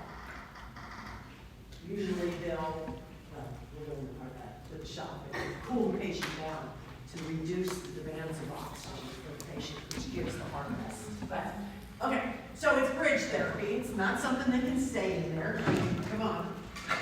You can't live with a balloon pumping your heart. First off, you being awake and moving around would increase the demands of oxygen, make the heart go faster, which means the balloon has to pump fentanyl. They're out. They're sedated. It's used in the case of severe heart failure as a bridge to get them to another hospital which may have a heart or waiting for a heart to come in. It's not used for the end-stage heart failure that they're going past. They call and say, I've got a heart for you. They may put them on this until the heart can come in. Because they don't want to lose what's left of the kidneys and things. Does that make sense? Persistent angina, I've never seen it in here. But if they're in persistent angina, is there something probably going on with the blood flow to the heart muscle itself? It'd be a bridge, just till they can get them in there and see what's doing. Decreases the workload, and increases coronary circulation, improves perfusion, getting that blood down. You don't want to lose the kidneys too, definitely not. Helium is in the balloon, and you're just watching it. Goes into the femoral artery, I told you on the right side, left side, I'm sorry. Goes up the aorta. Big thing you're worried about is they're not getting enough blood down the legs or the arms. If it's not getting enough of the circulation, the body's going to keep it in the core as much as it can anyhow. So if you're not getting a good push with that balloon, you may wind up with limb ischemia. How about this being a foreign body? Will blood stick to it? Because you get a blood clot. Renal perfusion, again, that's one of the main reasons is they want to keep that renal function going. And loss of power source. That's why you sit there and watch it. Oh my God. Crazy. Do they ever have like a balloon that goes into the pulmonary artery? They have something that's a pulmonary wedge that goes into the pulmonary and they measure. They use that to figure out your stroke volume and your cardiac output. I was asking that because this is going to the rest of the body, but what about when it's needed to go into the lungs? Well, it's coming up. If you're pushing hard on this side, it'll come back up. And when the blood comes off the IBC and SBC, there's nothing stopping it from just flowing in there. So as long as there's some pressure, it's just going to flow into the right atrium. Now, is the valve going to work is another story, but that's why they're doing it. When it comes up, it feeds the coronary arteries, so it's still getting that blood flow. Okay. Oh, and you can pull it up and see it actually working on that video. I'm not going to do it right now. You can jump off of the PowerPoint and see it. So, deflates in systole, inflates in diastole, improves coronary artery perfusion, like I just said. It comes up through here, and that's where it goes to feed the outside of the heart, the actual blood itself feeding the heart. So it helps that by pushing it this way, it's going to come back up this way. Moves to the aorta, decreasing pressure work. Cardiac cath, we talked about this last week. Invasive, going to look at the cardiac chambers, pressures. We're going to access the patency of the coronary arteries. This happens a lot. My heart cath, I was bruised just like that. It's awful. And I only have one Lovelock shot. Bleed. So I did say they go into the radial artery. Again, you need to be checking the pulses because if there's a clot here, look how far up this goes. The bruising. When you're having a heart cath, they heparinize the blood. So it's really thin. And it bruises very, very easy. So you're going to require ECG and constant monitoring on them. You better have emergency equipment. There's crash carts right next to the head of the bed. when they're doing heart cath. In case you gotta slap them pads, they already have pads on them actually, when you gotta plug them in, and then if you need to, because you're messing with the heart. Is that going to trigger an arrhythmia? Yeah. Sort of like tickling your nose with a feather. You can sneeze, you tickle the heart, it's going to do something, react. You want to make sure that they don't have any allergies to what? Iodine, shellfish. No, the dye they put in there to see the blood flow to the coronary arteries will cause, it's contrasted, will cause them, if they have an allergy, to go anaphylactic on you. They'll do blood work, they'll do your coagulopathies to make sure that you don't already have a deficiency in something that's making you run your own blood thinners to make sure that it's, you've been off of them long enough. Potential for bleeding, that's always going to be you're messing with the heart. When you're in the blood and you're in the arteries, do you have the potential for it to bleed? Can they nick an artery? Yeah. Activity restrictions. Remember what I said. First thing they're going to do is they're going to be on bed rest for several hours. I don't mean 2 or 3. They'll be on bed rest from somewhere to 6, 8 to 10, depending on how long and how much work they wound up doing during that heart attack.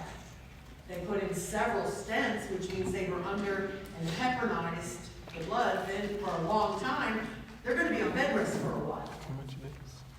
Because it's going to take a while for that to wear off and not be at the risk of bleeding. Pop or clot on the arteries, which would then cause them to probably bleed out underneath. That is not much. It looks like it's a lot of blood, but it's not. They get it where it sits back here, and then the back and the kidneys wind up being compromised. Patient education before and after, and make sure you tell them, I'm going to be pulling up your gown and looking at your groin. Depending, 15 minutes, half hour, it will gradually go longer and longer as long as that is not bleeding inside. I need to make sure that that artery clots off. I mean, people don't understand, I'm checking your groin for, okay? You already did once, but no, I have to do it, so. And you're gonna be checking the feet too, or the arm, wherever. Remember I said you gotta mark it with an X? You need to have everybody checking the same spot and getting the same prescription of the pulse. Okay, LVADs. LVADs were made to be a bridge to transplant. However, a lot of people go home with them and live with them for a long time. Because there are a lot of hearts out there. There's more people waiting for a heart than there are hearts. So, it is reducing the workload of the heart. So they'll sew it into the aorta. The blood is coming. The blood is in the left ventricle, right? So it's supposed to be pumped out. What they do is the blood comes out at the bottom and goes up around. And there's a pump down here that connects. And that's onto a battery that's external. And you wear this big, it pumps here, and then the battery they wear as a backpack. And the significant other who's helping them out carries an extra battery in a bag. Because if that battery goes out, guess what? There's no blood flow. Is that all of the ones they do? No, most of them. 65% is optimal, right? Yeah. Some of it is still going out, but not the majority of it is going through there. So it does it by taking it all the time, moving it up and around. Do I have to sit there and watch that patient all the time? No. Is it still getting some blood into the ventricles and out? Yes. But if it stops, it's going to seriously compromise the blood flow. Cabbage, let's have one. You ever going to see that price again? Never. Coronary artery bypass graft, a cabbage. What happens is when they do the heart cath, they go up, They go up and they shoot the dye in. Behind here is the coronary artery, right? The main, the left main, also known as the widowmaker. That's the one, if you get a clot up there before it feeds the rest of the heart, 99% of the time, you're gonna die. Before they can get anywhere, no blood is getting to feed the heart. It's the left main.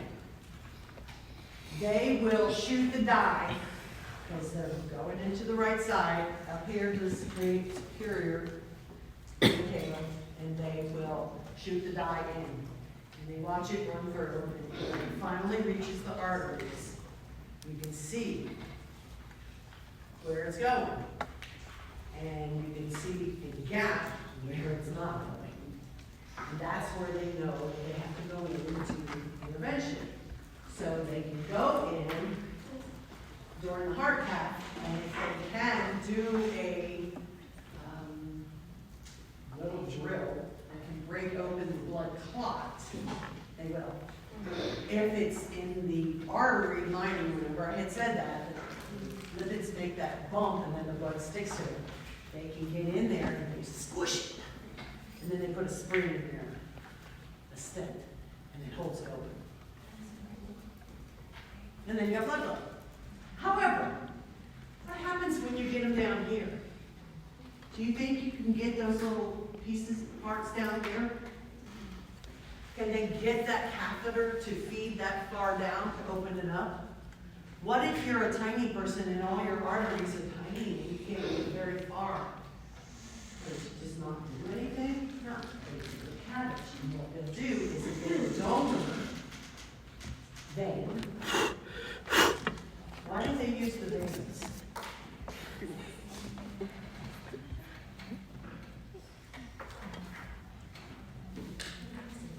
Do you want to take an artery and deprive some blood flow from somebody, from some other piece of the body? No. They take a vein. What do veins have that arteries don't? Valves. So you want to hear this. They will go down. And if they only have to do one or maybe two little pieces, they'll just take the lower portion of the saphenous vein. If they need more, they take the upper portion too. I watched a open heart surgery, it was so cool. They take potassium after they get them open. So while they're opening them, they're already harvesting this blood. They turn it inside out and tie off where the branch is off. So it's smooth. No, the valves are now on the outside. I don't care. It's smooth. Pretty smart, right? Who thought of that? I want to know. Anyway, so they pull those out, and they crack open the chest, which means they take a saw, literally, it's a saw. You can run down to Home Depot and get one. They bring emergency, but they saw it open, and then they put the spreader, and then they open it all up. All of this before they put them on the bypass machine. But they've already got their donut, and they've already celebrated that, right? And the vascular doctor's like, peace out, I'm done, did my part. Cardiologists are doing the rest. They open it up, and then they put them on the heart bypass machine, so that it's just going from superior vena cava over to the aorta, and then it's going around and not getting into the heart. They will then attach it below where the blockage is. The blockage is here. They'll attach it here and then feed it right to the aorta. So it's getting blood flow. If, by any chance, it's over here on the left side, they will take the brachial artery. They don't have to sew it up there, do they? They just move it so you have less chance of clots. But that will only reach so far, right? So it has to be upper heart. Miracles, right? Prolonged life. It's amazing. Yeah, bypass. But wherever they attach it, is that natural? Is there always going to be a risk for clots forming there? Mm-hmm. Guess what? They're on some kind of anticoagulant the rest of their life, even if it's just an aspirin a day. They're on to keep it from that sticky blood making a clot. So what are we gonna do? We're gonna get them up and out of bed as soon as possible. I had my dad up that night. My ex-husband took 4 days. He was not getting out of bed. He had 5 artery. My dad had 4. He got them up. They got them up. They come out with chest tube. I've seen 3. The max I have seen was 3 chest tubes. Multiple JP joints. Foley's, central lines with the pulmonary wedge. Somebody asked me about the balloon, because that wedge is in there and they're measuring the pressures in the heart. They come out with, sometimes they're still intubated unless they did really well in recovery, but most of the time they're still intubated, so they've got an ET tube in there.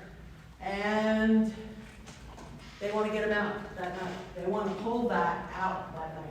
The longer they're on these assistive devices, the harder it is to get them off. So they want them off as soon as possible. Get them up to bed.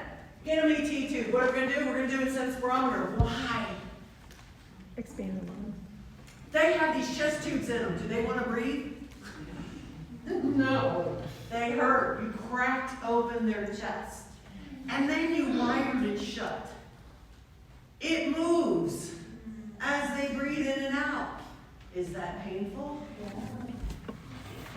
Okay. Chest tubes. Told you about it. Oh, good. We're going to do a spirometer. Don't forget that. It's important.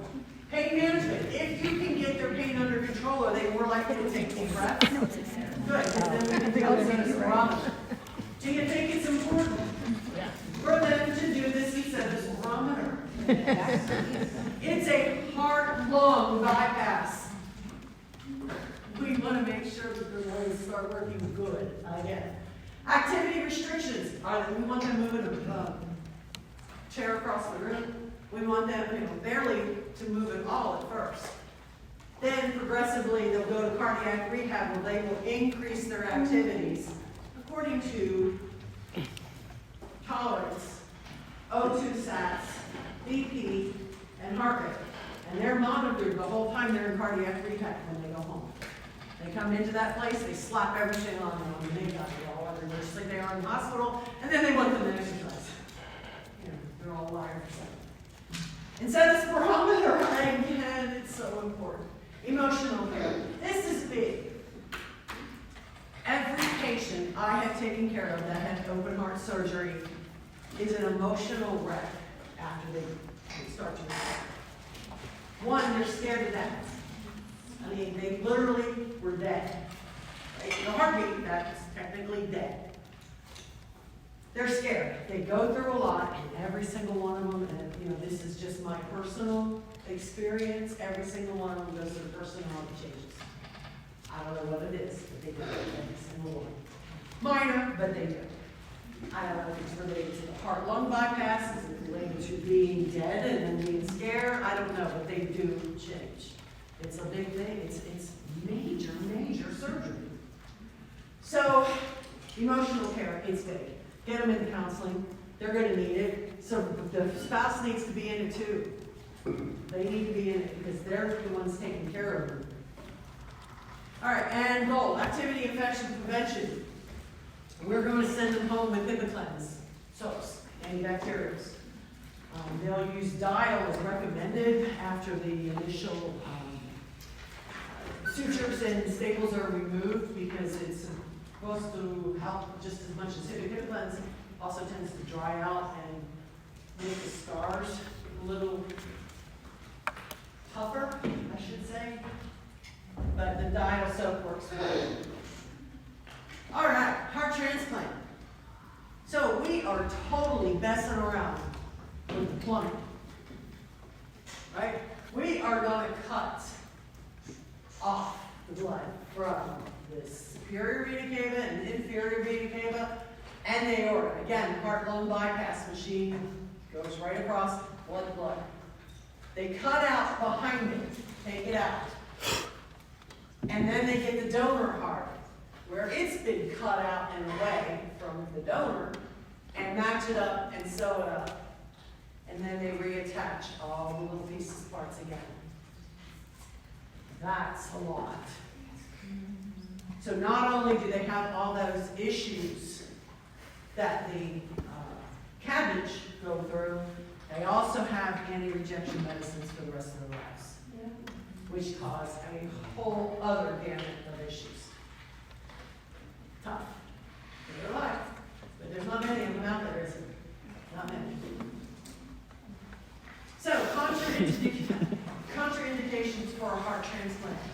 Not everybody can have one, so you've got to have this criteria that needs to be met. So if you have pulmonary hypertension and it ruined the first heart, are they going to give you a second heart? No, they're not. Because it will already be compromised from being surgically implanted. But then the high pressures, are they likely to tear sutures, cause more issues? Okay. Irreversible hepatic, renal, or pulmonary damage. If my kidneys and the liver are compromised, am I going to, with the liver, am I going to throw out the hormones that are needed to make great blood? Or adequate blood? Same thing with the renals, right? Am I going to have good perfusion? The renals aren't working, are you going to get good blood flow? Is it going to get rid of the toxins in the body? We're going to put you on anti-rejection medicines on top of that? Most of the anti-rejection medicines are toxic or nephrotic, right? So they're all, it's going to, yeah. You already got kidney damage, so don't do that. Diabetes and end organ damage. Not just plain diabetes that's under control and has been under control for 40 or 50 years. That's not what they're talking about. They're talking the ones that have killed your kidneys. Or are killing your kidneys. Or you already have limbs being cut off because there's no circulation. That's end organ damage. They're not going to put a heart in there that, along with the anti-rejection medicines, you're then having issues with blood sugar control. And every patient that has had an open heart surgery or transplant is put on an insulin drip when they come out of surgery. And they have them usually with dextrose 5 or 10 running at the same time because they want that blood sugar level between 80 and 100 because that increases the ability of the body to heal. Because when my dad, we're all living, right? My brother's a nurse, his wife's a nurse, my other brother's wife's a nurse, and I'm a nurse. And we all go in, and Dad had surgery, and we're like, and the girl looks at us and says, you're all nurses, aren't you? We went, yeah, she's my first day back from maternity leave, and I'm like, we're not going to bother you, we're going home. But why is he on an insulin drip? He's not a diabetic. And that's what they said. They found out if they can control that blood sugar between 80 and 100, the amount of infections down the sternal wires decrease by some great number. I don't know what it's about 20 yeah. Who knew? I didn't know. You're always going to find this kind of stuff out, guys. You're never going to stop learning. You're going to pick up stuff that you've never heard of, and you're going to be like, really? And now that you say that, it kind of makes sense. It'll blow your mind. Okay. Recent malignancy. How much does stress affect the body's ability to heal? How much stress are you under when you have cancer? Especially with all the medications they give you, right? Are they going to give you this now? It takes 5 years before you're declared free of it, and then you can go off all those other medications. That's why they're saying less than 5 years. So more than 5 years, usually you're declared free of cancer. And good. Chronic hepatitis. How much damage is done to the liver? Can it manufacture and take care of the medications that they're going to be on? HIV. Is your body under stress?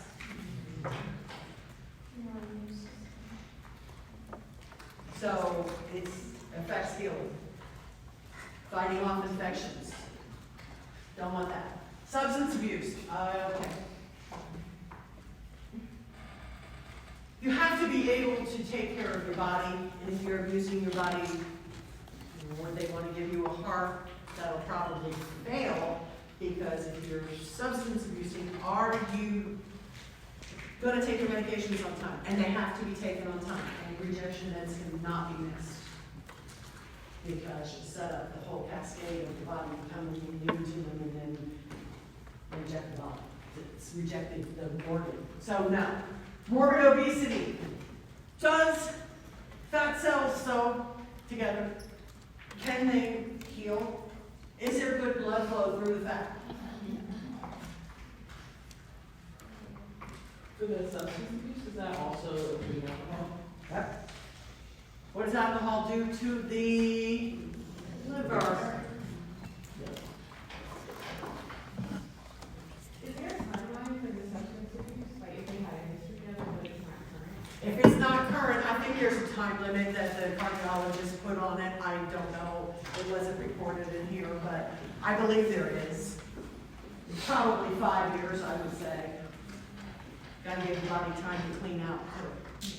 Okay, dementia, schizophrenia, and severe mental retardation. Why?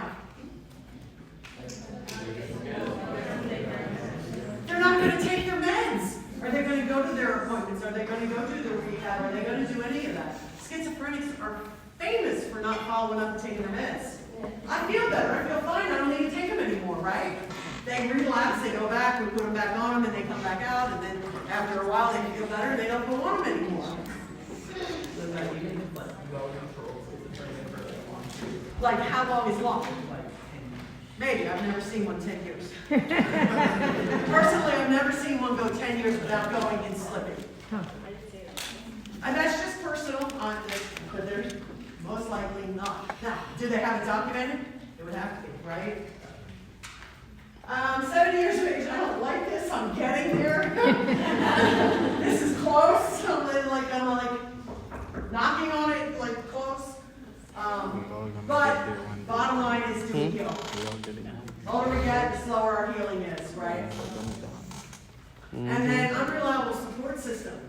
If you don't have somebody that can take you to all those appointments that you have to do, including cardiac therapy and all of that, it's not reliable, they're not going to hear your heart. Did you ever had an instance when there's like a more than one heart transplant on the same patient? No. Personally, I say no. I can't say, I've never researched it. I don't know, but I've never seen it. So a lot of people are like qualitative, kind of like grayish. Is there somebody who's like just in charge of? You have cardiac, there's the world of, you're going to ask me, I don't remember what it's called.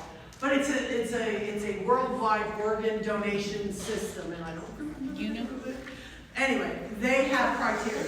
Okay, I had, in the ICU, I had to take care of donors. They're no longer patients when the family makes that decision that they're going to be an organ donor.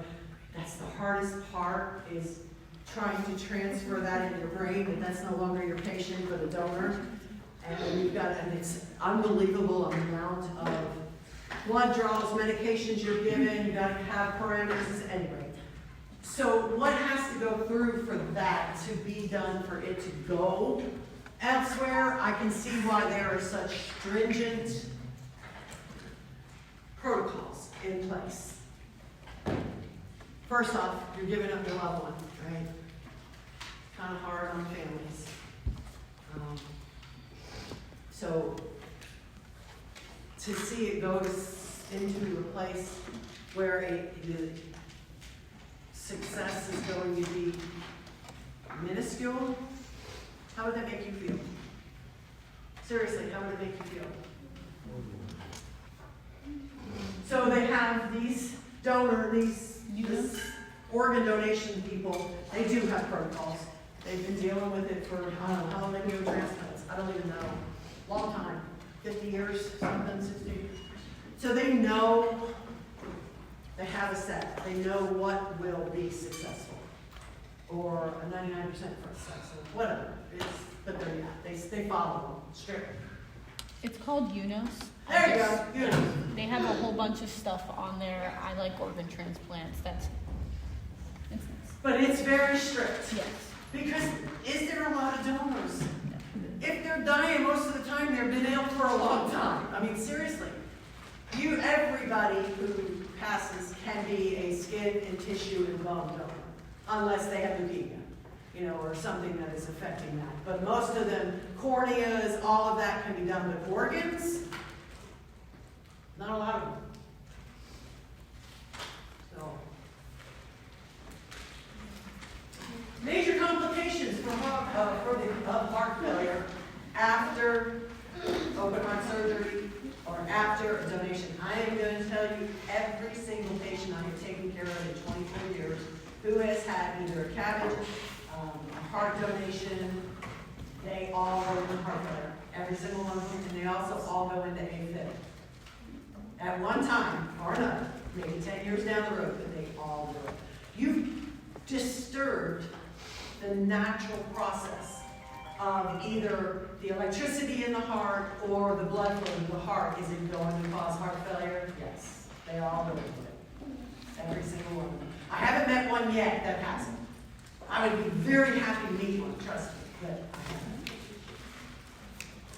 Dysrhythmia, I just said, cardiac cachexia. So when they get to the end stage, end of stage 3 or C, whatever way you want to refer to it, it takes so much energy to eat, they eat very little. And they look like walking skeletons. They're very thin, they don't want to eat, they don't want to take the time. It takes too much energy to eat. And it's sad. They're getting towards the end. And renal failure, they're talking about that. Okay. That's all I got for you. Now, hold on. Hold on. Somebody asked me if we wanted to talk about rhythms. You go. You don't have to stay. What about shock? When are we going over shock? Shock. I did cardiogenic, but hypovolemic shock. What is that? Low volume. Not enough blood flow because of low volume. Are you going to have the same symptoms as when you have a major heart attack? Think. Are you going to have the same symptoms? No. Yes. Because it all relates to no blood flow. So hypovolemic shock is not enough volume. Is that a quick fix? Yeah. Give them some blood. Give them some fluid. You can bring them back from hypovolemic shock very, very quickly. Cardiogenic shock. Is that easy? No, we put an IAPP in because they're in shock. The heart's shocked, it won't contract, it won't do anything. Okay? We do artificial means of making that heart contract. Or pushing the blood, again, it's all about the blood circulating through the body. So we do IAPP, or we'll put them on an external cardiac defibrillator that will pace the heart. Something to make that blood move through the body. After they've had cardiogenic shock, which is the bad MO, we will cool the body down to 35 degrees Celsius, 34 degrees Celsius, something. They cool the body with ice. And Arctic sun is what one of the apparatuses is. It's like a mini air conditioner that runs cooling through the pads they place on the body to lower the temperature of the patient in order to reduce the demands for oxygen. I think we kind of touched on that when I was talking about it today. Yes. Okay? Does that make sense? They will put them on vasopressors. Why would they put them on something to increase blood pressure? Because the heart, number one, is not working well. We've got artificial balloon in there pumping the blood. So let's constrict, the vasoconstrictors, we'll constrict them so that doesn't have to press that the pressure doesn't have to be as high, and it's going to push it back. Does that make sense?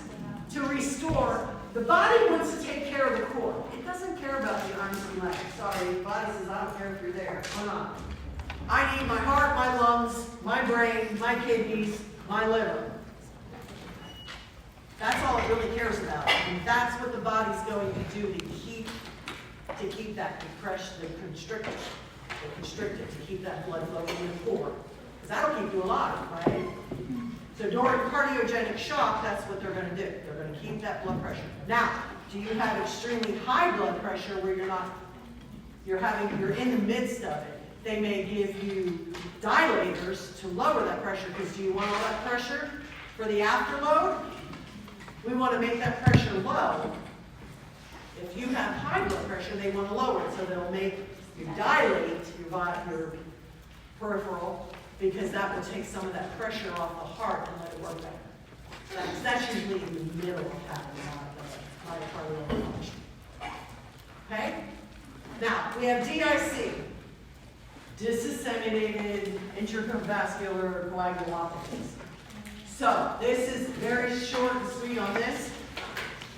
What happens is the body loses blood, loses volume quickly. It can be from loss of limb, it can be a hemorrhage, it can be septic shock, which you'll go into that with infection and me again later. But if the body goes into its own inability to clot the blood. So what happens, the body responds by releasing all of its coagulants. Go, go, go, stop it. However, it uses them all up before it can make more. So they bleed out. But we're going to fool the body during DIC. We're going to put them on a heparin drip. Because that signals to the body, stop trying to use up the coagulopathies, we want it thin. Gives it time to make some, and then it can help stop the bleeding. I know, it's tricking the body. Who knew, right? But do they not bleed out while they're in the heparin? What? I said, are they not going to bleed while they're in Oh yeah, they're bleeding out. Death is 50%. Of people who go into DIC, if you can save 50%, you're doing amazing. So, most of the ones that I'm taking care of, we get them on heparin, and I've seen probably half of them survive. But it fools the body into thinking we don't need to keep manufacturing, because it's just using them all up. It's not doing anything, just wasting it. When you do that, try to control wherever they're bleeding from. That's the other thought, which goes with the hypovolemic shock, right? It's trying to stop the bleeding wherever it's at, which would also help the body start being able to hold on to its coagulants, and then you slowly turn off the heparin as the body can